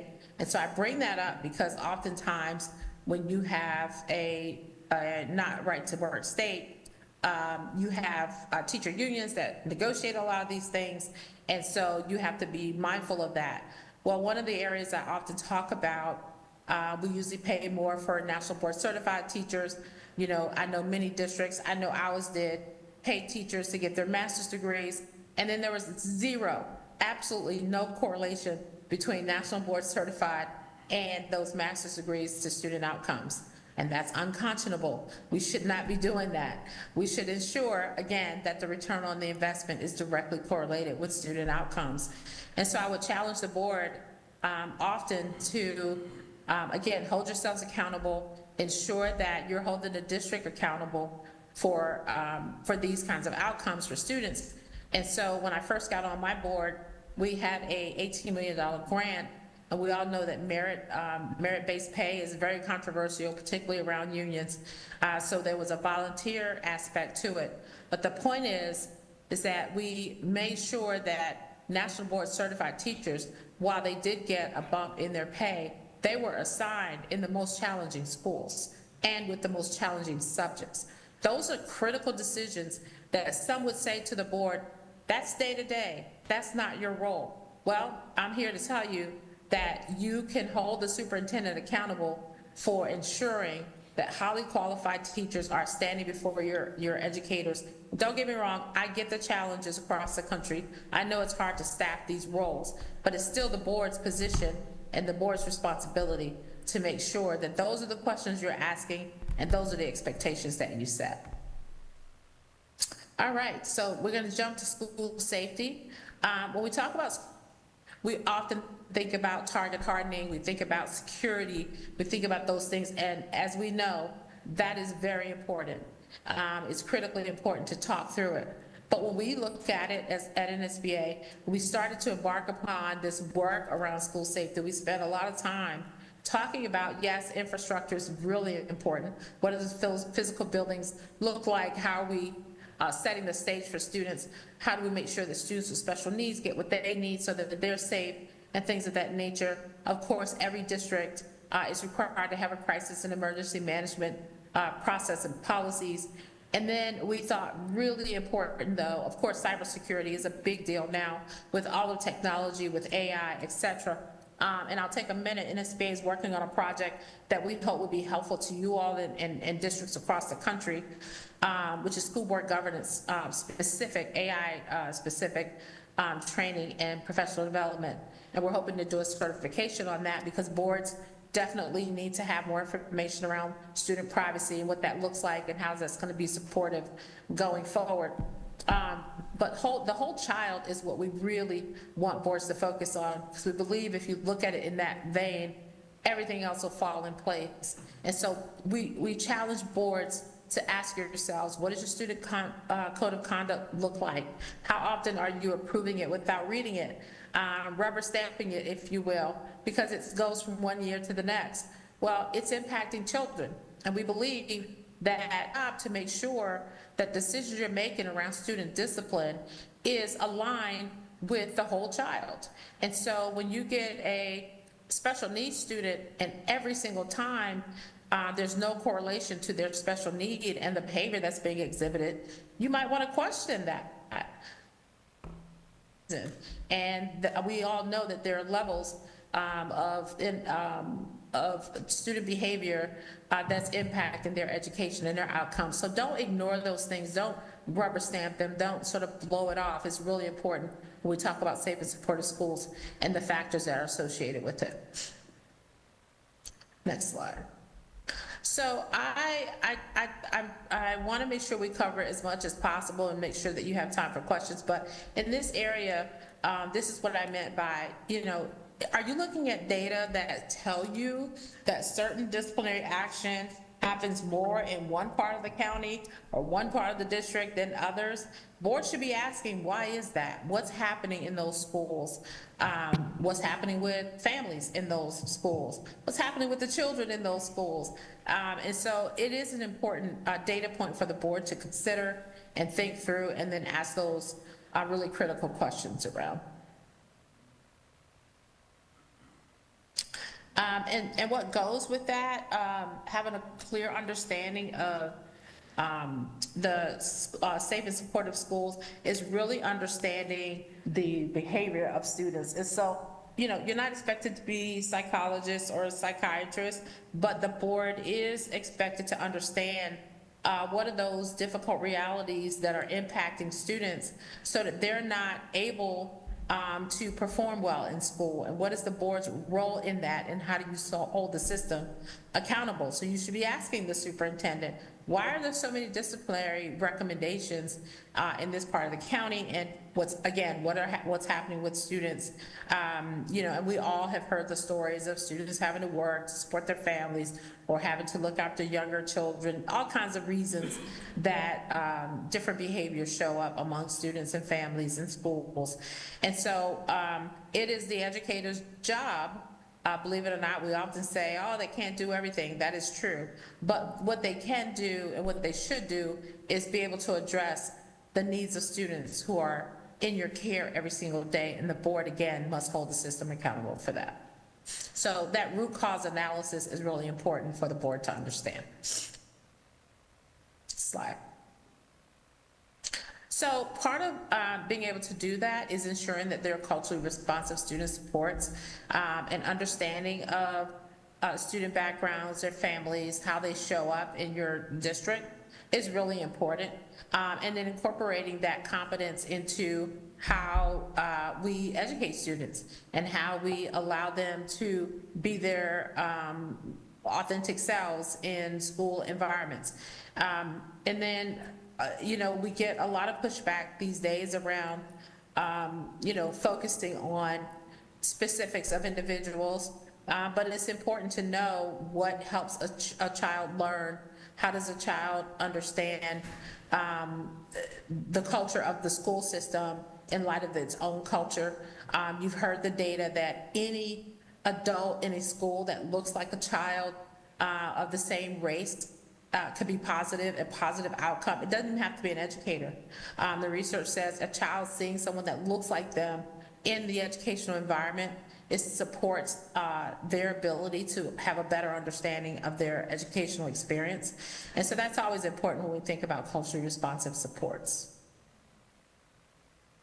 And I say all of these because the board, again, wanting to outline and identify that the traditional things that you hear is not that is day to day, the board has no say in it. These are areas where the board definitely can directly impact outcomes for students in your decision making. So access and opportunity at high level curriculum. I put this one here because it goes back to when I started about sort of access to AP classes, but AP, IB, dual enrollment opportunities, these are all within the board's purview of approval. So superintendent, one, should be bringing these to you anyway to say, here are the offerings that we have in our district. And then you should be approving budgets and opportunities for students to access this work. And it's important because that's how we build the future of these students to be better, not only better citizens, but career and college ready. And so questions like, how does gifted and talented students get identified? I'm assuming that there's no district left in this country that identifies by teacher only. There should be testing that's going on. The board should be ensuring that. I bring it up because in a district like Plainfield, which had some of the same demographics as my own district, if a teacher did not recommend a student for talented and gifted placement, they didn't get it. And so that is, that's not good for students. That doesn't give students the opportunity to reach their full potential, as we often say. And the other important piece is, I come from a county where, at the time I was on the board, it was about 76% African American. But our teacher force was, a lot of teachers had been in the district for decades, and they didn't look like the students. And oftentimes the students that got recommended for talented and gifted look like the teachers. These are realities. And these are realities that if the board doesn't step in to do something, it will continue. And it's the board's job, it's the board's role to say, I want to make sure that there's testing, and there's a policy about testing. There's a policy about how talented and gifted students are selected. We had one situation where we closed schools in what we call the Inner Beltway, which is the area of high poverty, but there was a talented and gifted school in that area, and students were being bused from the suburbs to that school, identified as talented and gifted. And I would venture to say not one child from that community was in those schools. That is a travesty. That is a deficiency of the board. And so we have to own when we're not doing what we need to do as board members to ensure the outcomes that students need. And then how does the board ensure our special needs students are getting appropriate supports?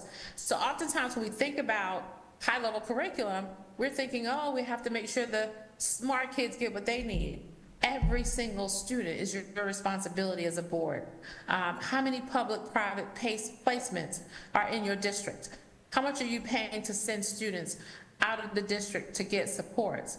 Why are those supports being met in the district? Those are the areas that sometimes boards questions and the budget does not reflect it. So these are areas that, again, highly effective boards you holding the system accountable, and having that satisfaction. I got to tell you this story real quick. My son, I ran into an old friend the other day who, I worked 23 years in corrections, and he used to prosecute my cases. I had to bring cases against, unfortunately, officers or civilians who were doing bad stuff. And he had come to me because I was on the board. His daughter was not meeting the age required. She would have had to wait another full year. But literally, she's in college right now at Howard University, and I ran into him and his wife, and he's telling a story to another parent about how this school board member fought and helped him know the rules, navigate the system, jump over the bureaucracy to get his child enrolled in school. That's board work, y'all. That's what we're supposed to do. We're supposed to be advocates. So I challenge you to don't forget that you are also advocates in this work. And so that means you gotta sometimes go that distance, holding the system accountable, and the superintendent. Have good communication with your superintendent so he or she knows, you know, this board member is gonna advocate for these students, and so I need to have processes in place to ensure that they're getting what they need. Again, this is not a jab against the superintendent at all. It's just, what is your role as a board to make sure that kids get what they need? So how does the board ensure that IEPs are being followed, that the special ed department is in compliance? You're gonna get those reports. Of course, the state is gonna let you know if you're not in compliance with those things, and to ensure that you're getting regular reports so that you're effective as a board. And then collectively as colleagues, you're making sure that these things get done. And so I'm looking at my time. I think we're almost there. So the highly qualified teacher and educator effectiveness really gets to also what are the supports that you're providing that the teachers can be effective.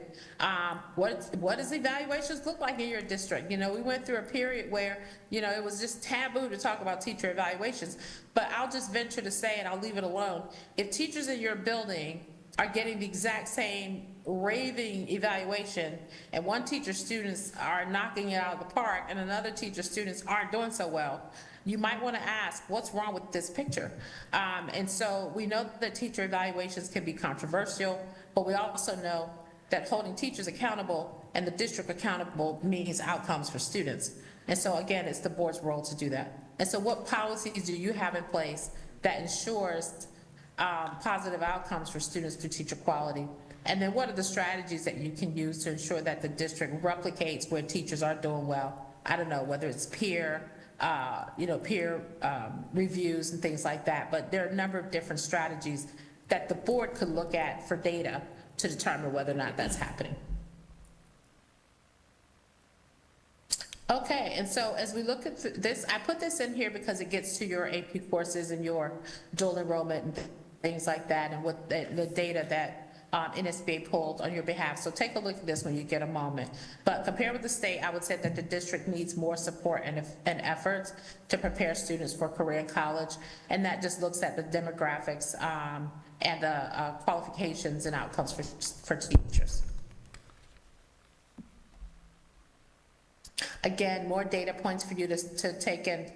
What I'd like for you to do ideally is to take these 4 categories that we talk about and then do sort of an analysis yourself around the data and what does it look like compared to, these areas that we believe, demonstrate whether or not the board is effectively governing in the district.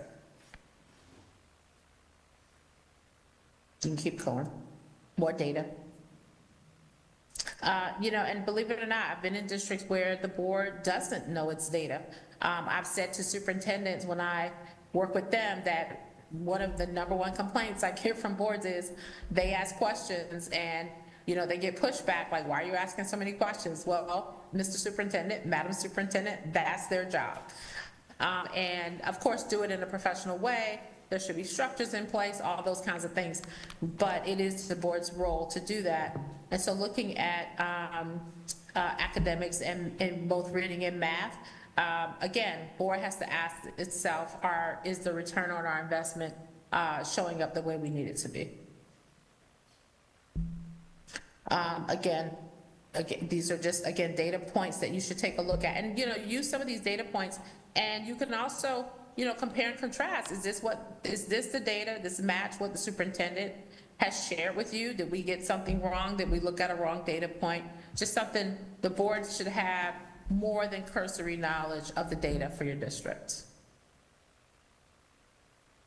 And keep going. Keep going. This is your performance. Okay, and then finally, I wanted to share real quick the key work of school boards. It's essentially a publication of NSBA. We're gonna, in the next probably year or so, rewrite it. But essentially, it is, it's backed by research, but it identifies, again, the effective boards and how you lead the district in a way that shows improvement and sustainable growth and change. And at the center of the key work of school boards is student achievement. But basically, it's vision, it's accountability, relationships with superintendents and the district, and it's also looking at policy. You often hear, oh, the board's role is to hire a superintendent, approve the budget, and develop policy. Well, we try to drill down in these areas so that you have a really deep, not only cursory knowledge, but a deep knowledge and sense of how does the board's governance role show up in these areas. So that's the key work of school boards. And again, these are the main focus areas that we drill down in, and some districts or states will have us come and talk about each one in a day's session or several days session to really, again, drill down in each area and talk about what does it look like in Plainfield? What does it look like? Our communities are unique to us, and so this may show up in different ways in different communities. Accountability is where we spend a lot of time because it's overarching around everything that we talk about. Essentially, it just means taking your fair share of responsibility for student outcomes. You have a responsibility as a board, and you must know that your job specifically does impact the classroom. Oftentimes you're told, or it's talked about in a way that you're in this ether somewhere, and so you're not really reaching the classroom, and in fact, board work does reach the classroom. Strong focus on student results, standards. Oftentimes we talk about, over testing and too many tests and things like that. And that's important, but we do have to hold the system accountable. And one way to do that is looking at data and student outcomes. It's not the only way. All right, so part of accountability is ensuring that there are excellent standards. The board, it starts with the board. If the district does not understand the priorities and commitment of the board, it will often not show up in the classroom or among teaching and learning. Okay, we can keep going. Just giving you kind of an overview. And so when you think about accountability, you're asking these questions. How are achievement measures and results reported to the teachers, parents, and public? How are we talking about it in the community? What role do student achievement results play in the evaluation of the superintendent? We've had districts that say, oh, we evaluate our superintendent, but not on student outcomes, which is interesting. But what I'll say is, how many superintendents have you ever heard really getting terminated or leave the district because they're not producing the data they promised to produce? Oftentimes it's something else. It's board superintendent relationships. So these are really important when you talk about accountability. And then have we asked the superintendent and staff how staff, parents, and students learn what is expected of them? So this accountability piece is everyone's responsibility. It's not just the board. It's not just the superintendent. All of us are responsible for outcomes for students. And when you communicate that to the community, they have to then own some of the outcomes that come up. And it's important to do that so that they're not always, sort of putting it all on the district in a way, but what is the community responsibility to ensure that we're producing the environment for students to learn and to grow and to become the citizens we want them to. All right, I tried to stay within, not talk too much around this, but I wanted to leave time for questions or comments or concerns, and I give you an opportunity if if needed, to share back. Madam Chair? Yes, thank you, thank you. Awesome presentation, but I expected nothing less. Do we have any questions from commissioners or our superintendent? Any questions, comments? You have a question? No, I was just going to say, the information was very insightful, very helpful. Over my term serving on the board, you touched on many things that we've come across, and I think if we keep all these points at the top, you know, of our minds and consideration when we make our decisions, I think we'll be on the right path. Continue to do the good work. Commissioner Smith? Hi, going back to your slide that said the average medium rent income in Plainfield, what year was that data from? Because it said something about 1,600. What year was that? It was like 2023 or something? We can go back. I had Jing Hong, and she may not have been able to find 24. I don't know, whoever has the slides, can you go back? It's fine, to we that? don't have to go back. I just Oh. wanted to know approximately. Oh, okay. I will look at that slide. It's just not in front of me. Let me see. Because I just wanted to make sure that the information was accurate, because as of August 2025, it's actually 1,850 is the medium average rent in Plainfield. So I So it's just gone kind of, up. yeah, it's a little off. I just wanted to point that out. Okay, yeah, absolutely. And oftentimes when we do the data, Jing Hong will pull the most recent that she can find, and we usually put a disclaimer there for you to tell us, no, it's different now, but definitely we'll do some more digging and update that for sure. This was great, though. Thank you. Any more questions? I don't know if it's not so much a question. I was just interested in when you spoke about the policy to ensure positive outcomes to ensure teacher quality, and then what do teacher Yes. evaluations look like? And then even on a broader scope, what does staff evaluations look like overall? Like, as a board, we don't review evaluations, of course. We get an overview Right. and we get an update from our superintendent regarding teacher evaluations when we're discussing personnel and stuff like that, or when we ask questions.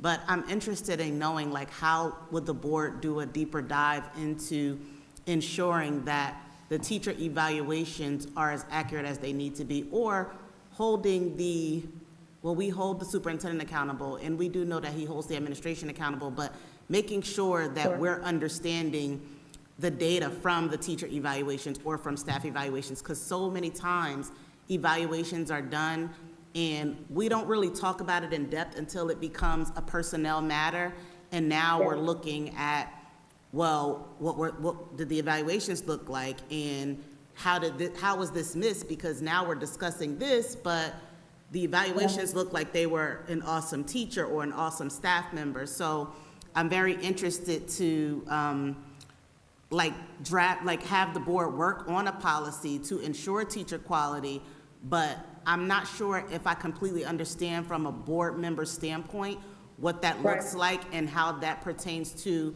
maybe us getting too involved in the day-to-day, because that's a thing. I just want to make sure that we understand Sure. as a board.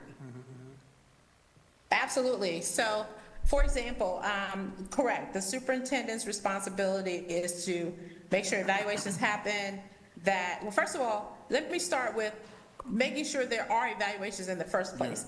You'd be surprised with the work that we do across the country, educators that are not evaluated and don't have an evaluation process.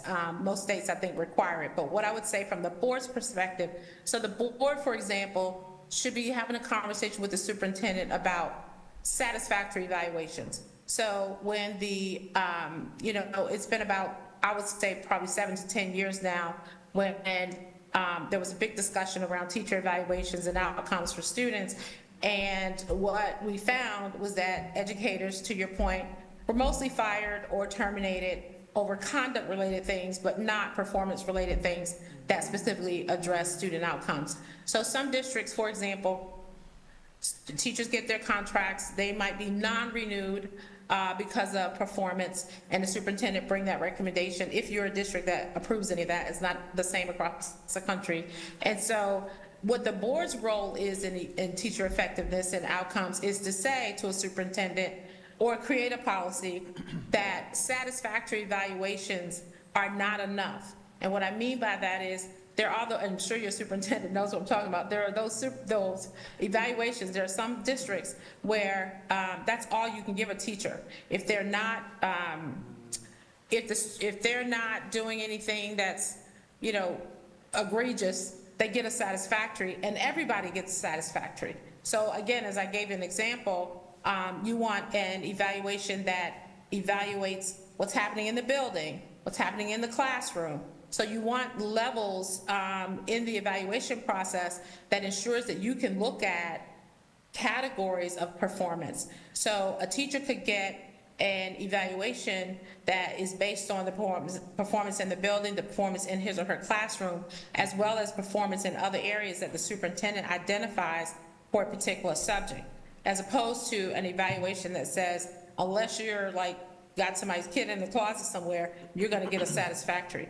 And unfortunately, that happens across the country, which, by the way, does absolutely nothing for student outcomes. How do I know that the classroom, the two teachers in the same building that are classrooms right next to each other whose students aren't performing on the same level, how do I know what to do with that educator if they both have the same satisfactory evaluation? So our board policy, and what we'll do, Val, if you can take notes, we'll see if we can find you some to send to you to give you an example of what that looks like. But essentially, the board policy would require the district, as part of your vision and your mission for student outcomes, is that teachers be evaluated based on, I hate to use the word performance, because that triggers some people, but based on outcomes for students.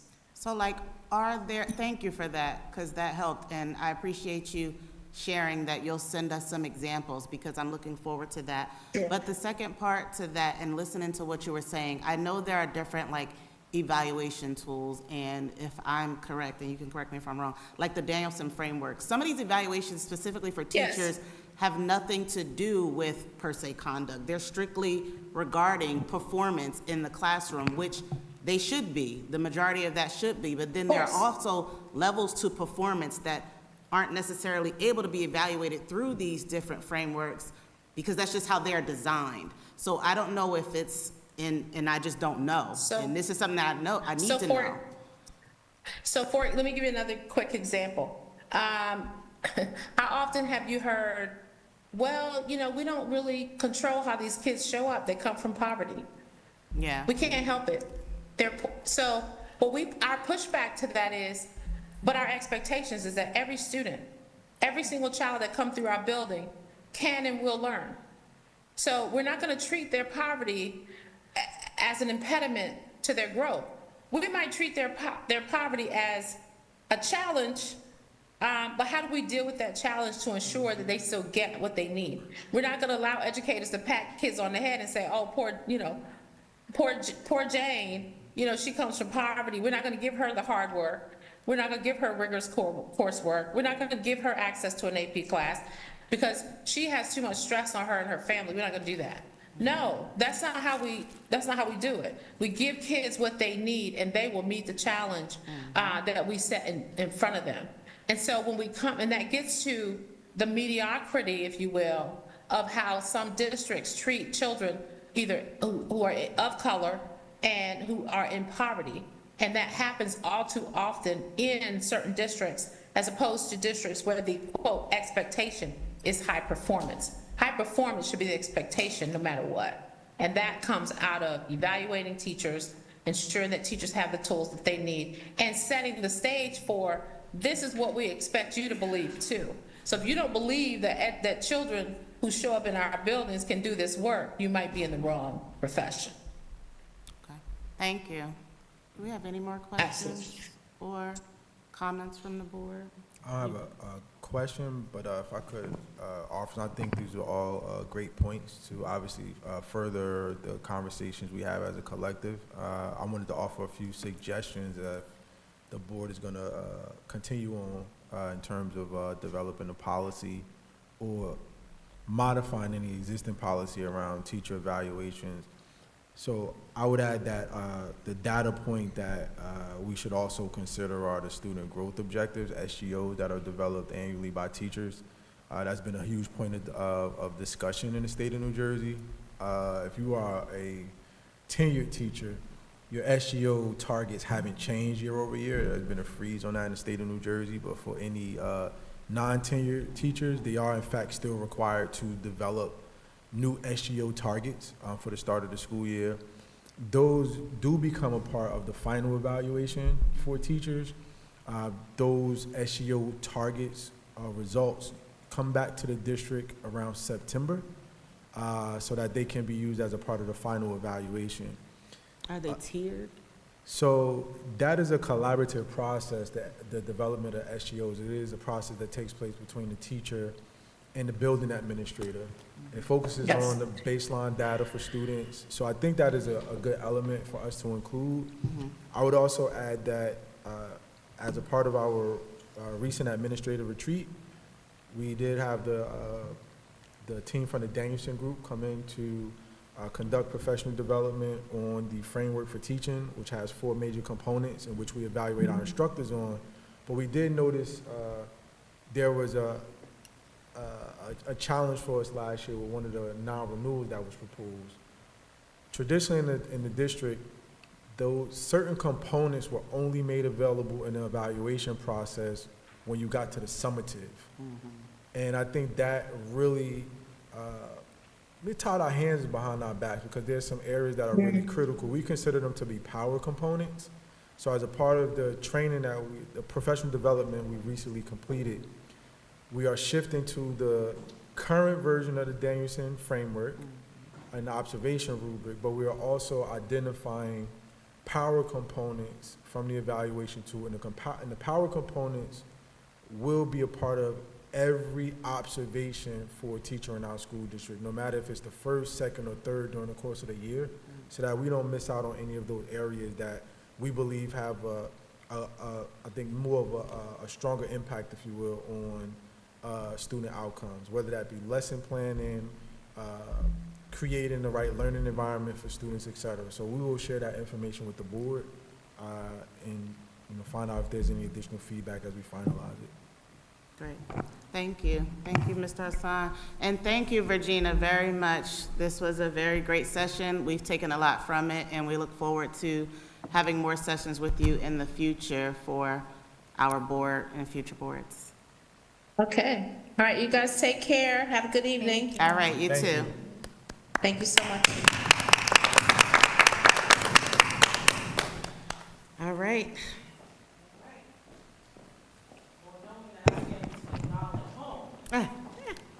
You gonna make us wait? So, no. I will say this, because I agree that the session was very powerful. The data slides were the reason why we don't have time for politics. The data slides are the reason why we don't have time for personal. The data slides are the reason why there has to be one, what is it, Mr. Hassan? One team, one vision. One team, one vision. I don't care if y'all rumble in the jungle in the back about who said what to whom. At the end of the day, the center and the focus has to be on providing the best opportunities for students in Plainfield. And it seems like y'all collectively as a board, because 7 people are here. Oh, my phone, my watch done turned off at 9:22 at night, right? To do that on Labor Day weekend. I keep emphasizing that because I want y'all to understand that that's a significant commitment.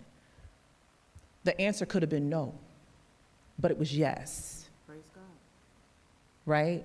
Because you're here after working full days and full weeks. So I know the passion is there. I know the commitment is there. I know the desire is there.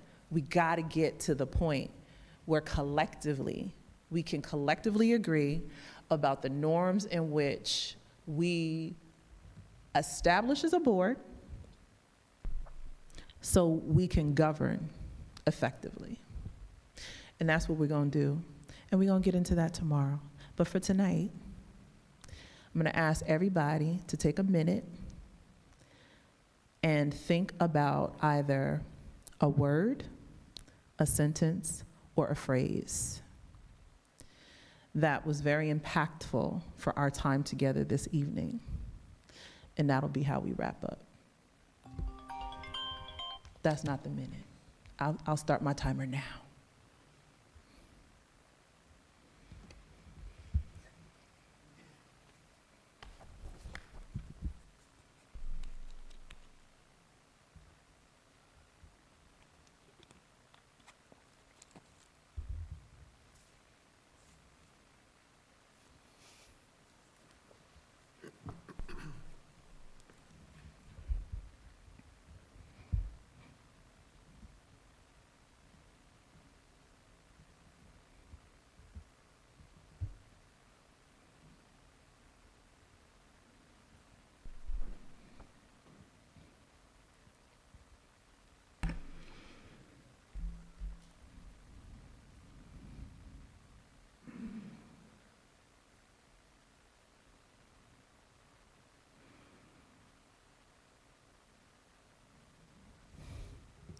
Oh, Lord. I'm gonna give y'all 30 more seconds because this is my babysitter calling. Responsible adult.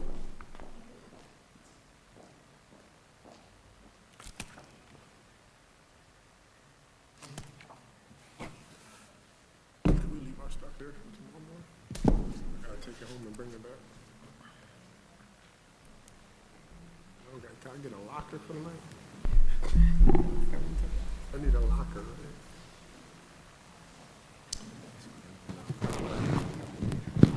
Got it in my transcript. Okay, all is well. My kids are not giving her the business. Okay, so, if we wouldn't mind popcorning around, hopefully everyone will be willing to share. Can we start with you, Commissioner Johnson? One of the things you said about, there was 3 points, but I forgot the third one. Mm-hmm. It was like give the person in the community a voice and help them to understand. Mm-hmm. The third one, but I forgot the third one. But that's not me, because obviously in the community, a lot of people say stuff. And it's, I guess it's my responsibility to, if nothing else, be able to download what's going on and then be able to decipher it to them in a way they can understand it. Sometimes, I mean, even when I say it, I'll be like, I don't know what none of this stuff is, but I'm able to process it, and if I'm able to tell someone else, so they don't think we're just, oh, we understand, okay, give them a stone face, and then one ear after the other. So I have to do a better job of processing everything so I can explain it as if I'm talking to a fifth grader. Thank you. Commissioner Malone?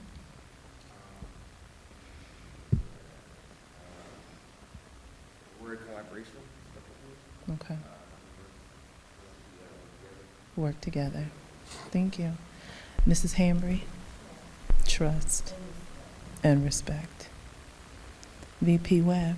Yeah. So how I feel refreshed. I feel encouraged.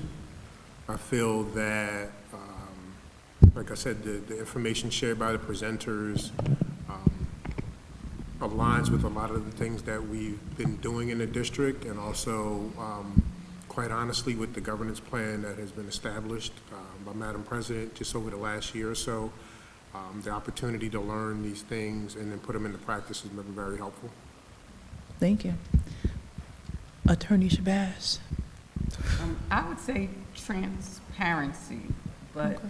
more so in the way that everyone communicates with each other.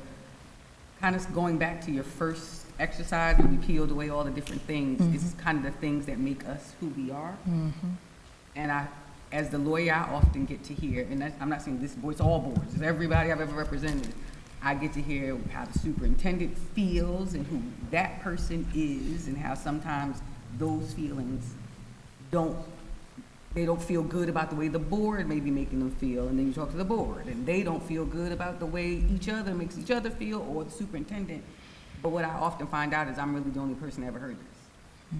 No one has actually sat down and managed each other in that transparent way of saying, let me explain a little more about the levels to my onions so that perhaps we can communicate more effectively and then ultimately get the job done.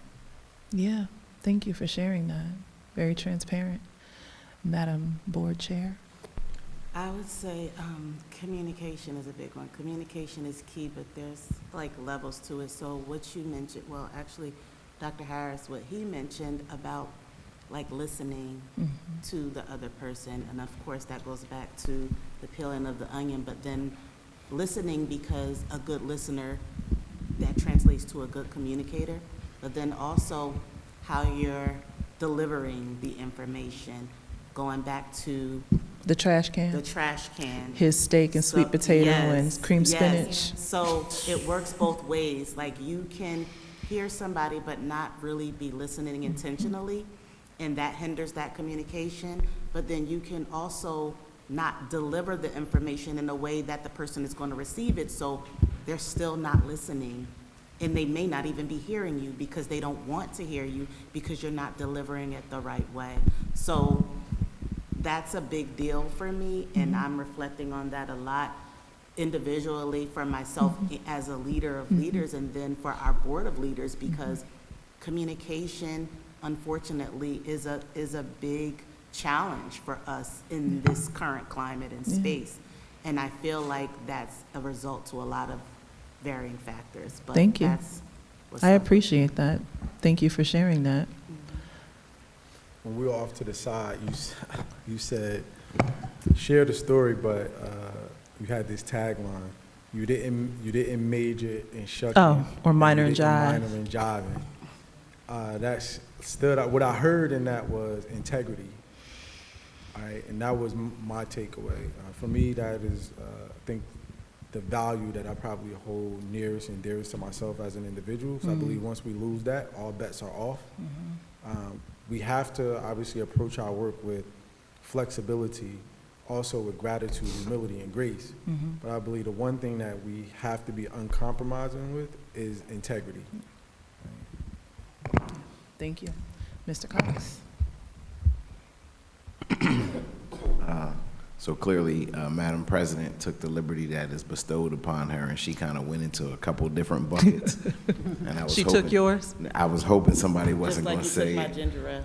I did take the ginger ale per the scenario in February. Yeah, I did. You know, she really didn't tell me about that. Did you really take her ginger She has ale? this thing with Canada Dry ginger ale. It's I like, told him, I said, she doesn't even know that about me. the fact that you chose that as your It was scenario, spot no, on. like literally. That's why I said you can't use that. That's a big deal. Okay. We'll have to tell you another story at another time. Don't give her no sweats either. It's gonna be a problem. So, moment of vulnerability. I've been through a lot personally in the last 2 to 3 years. And so everybody has heard of the love languages, right? So what was most impactful was the story when you were talking to Commissioner Johnson, because it made me think of the love languages. So you could give somebody love in the way you want to give love, but if they don't receive love in that manner, you might as well have smacked their mother, cut their arm off, you took all the money out their bank account, right? If someone needs a heart transplant or a kidney transplant in the next 30 days, you can give them $100 million, but guess what? It's not gonna mean nothing if they can't do nothing with it because they're not here to spend it. And so what I heard is, you can show up how you are, but more than anything, it's important to figure out who you're showing up for and why you're showing up for them so that you could give them what they truly need. Thank you. Dr. Harris?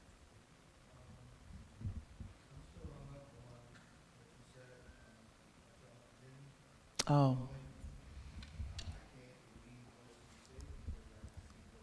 Mhm.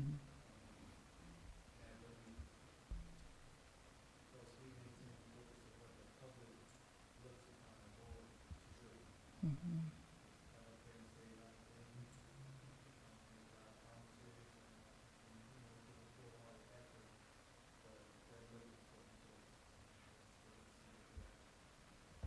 Thank you. Ms. Smith? So, the consistency piece really spoke to me personally.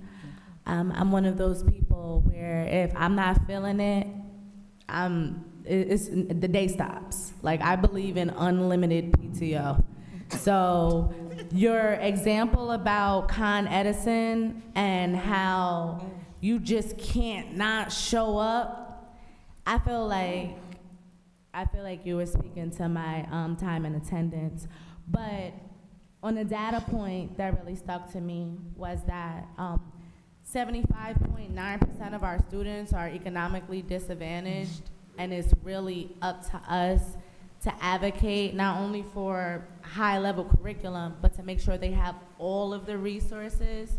And when they were like skipping past the charts of how many of our students receive SNAP and things like that. That's why I highlighted the rent medium. I wasn't being tedious, but I really want to shine light on that, because we can't say the rent medium is $1,600 if 75.9, like, you know what I mean? Like, it's really a passion of mine. Right. So making sure not only do they have a high-level curriculum, but the resources, and being okay with being the person that asks a lot of questions, that really stuck with me. So thank you. You're welcome. And please let me say this. I genuinely, heart of hearts, did not know about that Canada Dry. And I genuinely was not talking to you because I didn't know it. I moved with the spirit, okay? And so I guess that was what was supposed to be delivered. You're welcome. I will say, one, thank y'all for doing this, and two, thank you for showing up, right? Like, it's late, we're about to wrap up, and it's not lost on me that this work is significant, right? Like, y'all go back after Labor Day, my kids have been in school since August 18th, right? I know. Yeah, trust me. That said, like, it's real time and it's real talk. And so I am very encouraged that you all are willing to come together respectfully, to regain trust, and move the district forward. And just as an aside, nothing grinds my gears. Well, yes, there are things that grind my gears. But specifically when folks talk about evaluation in Danielson, that grinds my gears, because Charlotte Danielson did not design that framework to be evaluative. It was supposed to be supportive. But this obsession with being able to measure everything quantitatively is how we got here. And so we got to work with what we got to work with. And if that's what we have to work with, that's what we have to work with. And to your point about the demographics of your district, there are very real factors. Poverty can't be the crutch, and it's a very real thing, a very real thing. And so I think that you as a board also have to keep in mind that it is not one size fit all. What is needed in North Plainfield, number one, do y'all govern all of, this is just what? Just Plainfield. Just Plainfield, okay. So what is needed in one school in Plainfield versus another school 2 doors down may not be the same. And equity, which is on your website, because I went and I took a look at the mission and the vision, equity means fair. It doesn't mean equal. So with that, I bid y'all adieu, and I gift you, in the words of my auntie Maxine Waters, your hour and your 53 minutes back. We're not done yet, Okay? but we will be short. Okay. All right, thank you very much, Dr. Wade. And I will now entertain a motion to go into public comments. I'd like to make a motion to go into public comment. We don't.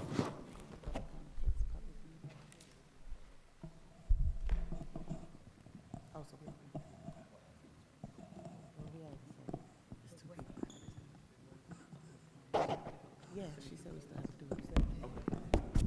All right, I'll now entertain a motion to go into public comment. I made the motion already. Second. Been properly moved by Vice President Commissioner Webb and seconded by Commissioner Smith. That we now go into public comment at this time. You heard the motion. Are you ready for the question? Yes. Being none, all in favor? Aye. All opposed have the same right. Motion carried. I'll read the disclosure.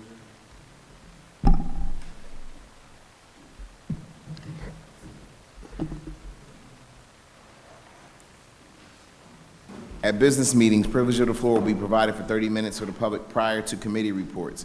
Members of the public in attendance will have the opportunity to raise concerns during this period of the meeting. Members of the public may speak once for a maximum period of 3 minutes by the clock. This time is not transferable from one individual to another. Privilege of the floor is now open. All right. Nick, do we have anybody online that has their hand raised for public comment? Okay, tonight I'm going to do the one online first, and then I will go to the two members that we have present with us. So can you queue up the one person online?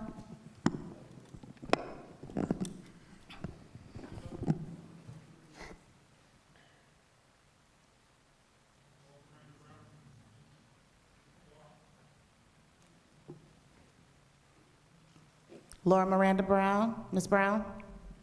Good evening, everyone. Nice to see you all again after a short summer break. First of all, I found this evening's session to be really fascinating, and I really hope that everyone took it all in and we can start out a new school year in a new direction. And to that end, one of my questions has to do with budgeting. We spent a lot of time earlier this year dealing with and talking about the budget.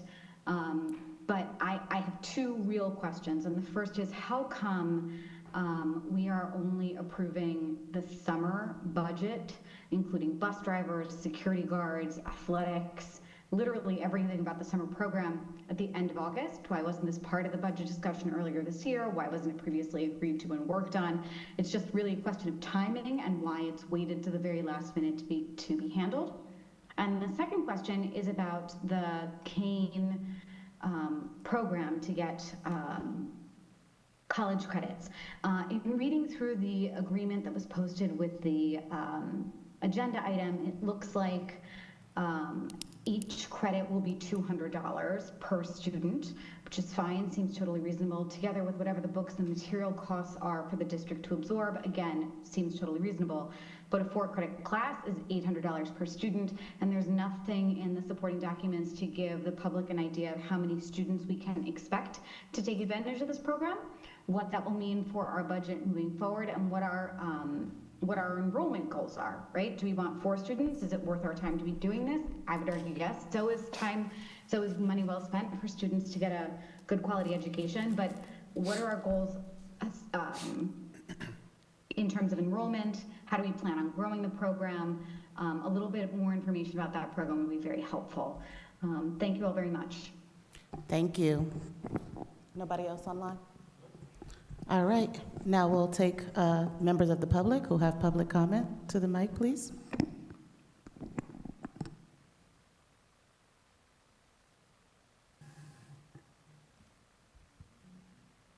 Good evening, everyone.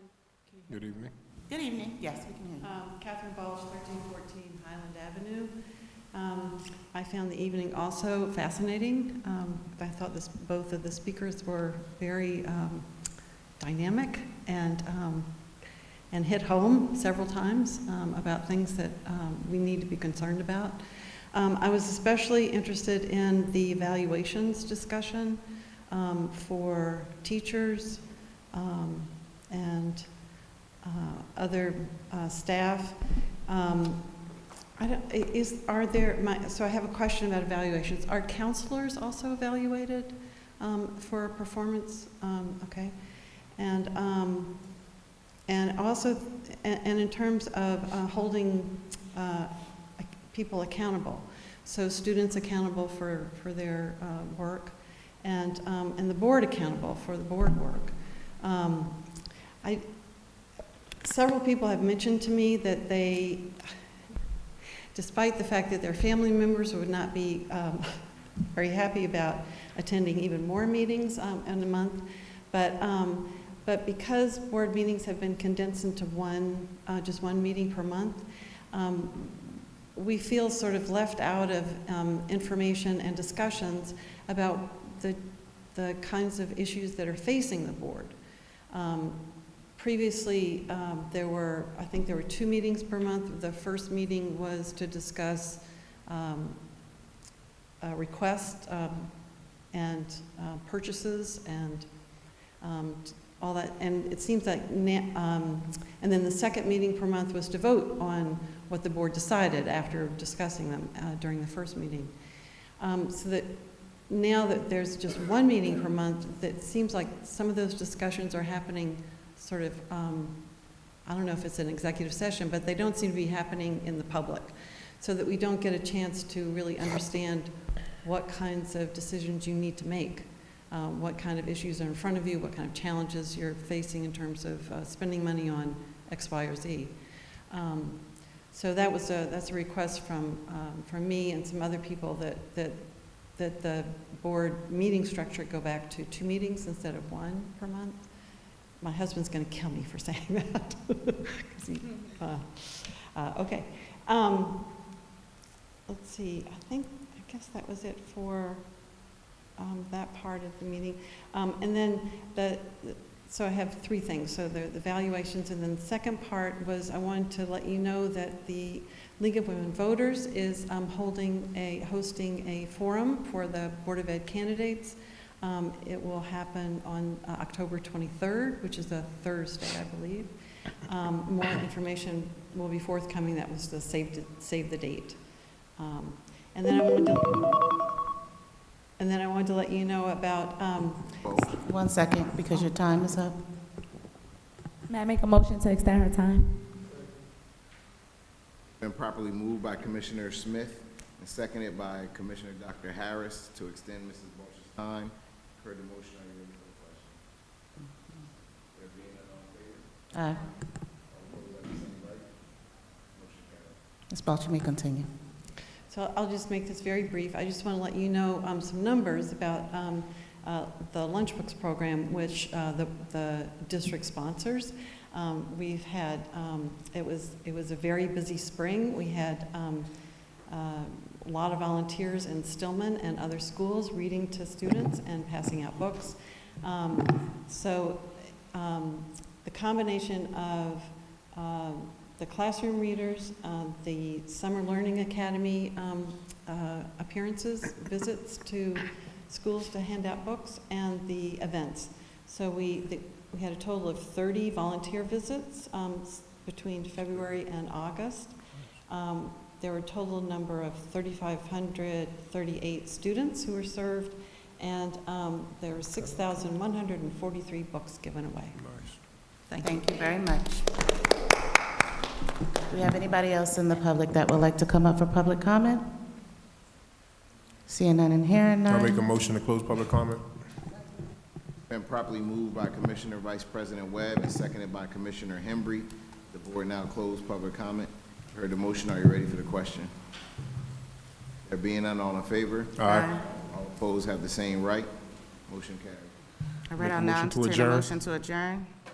Motion to adjourn. Second.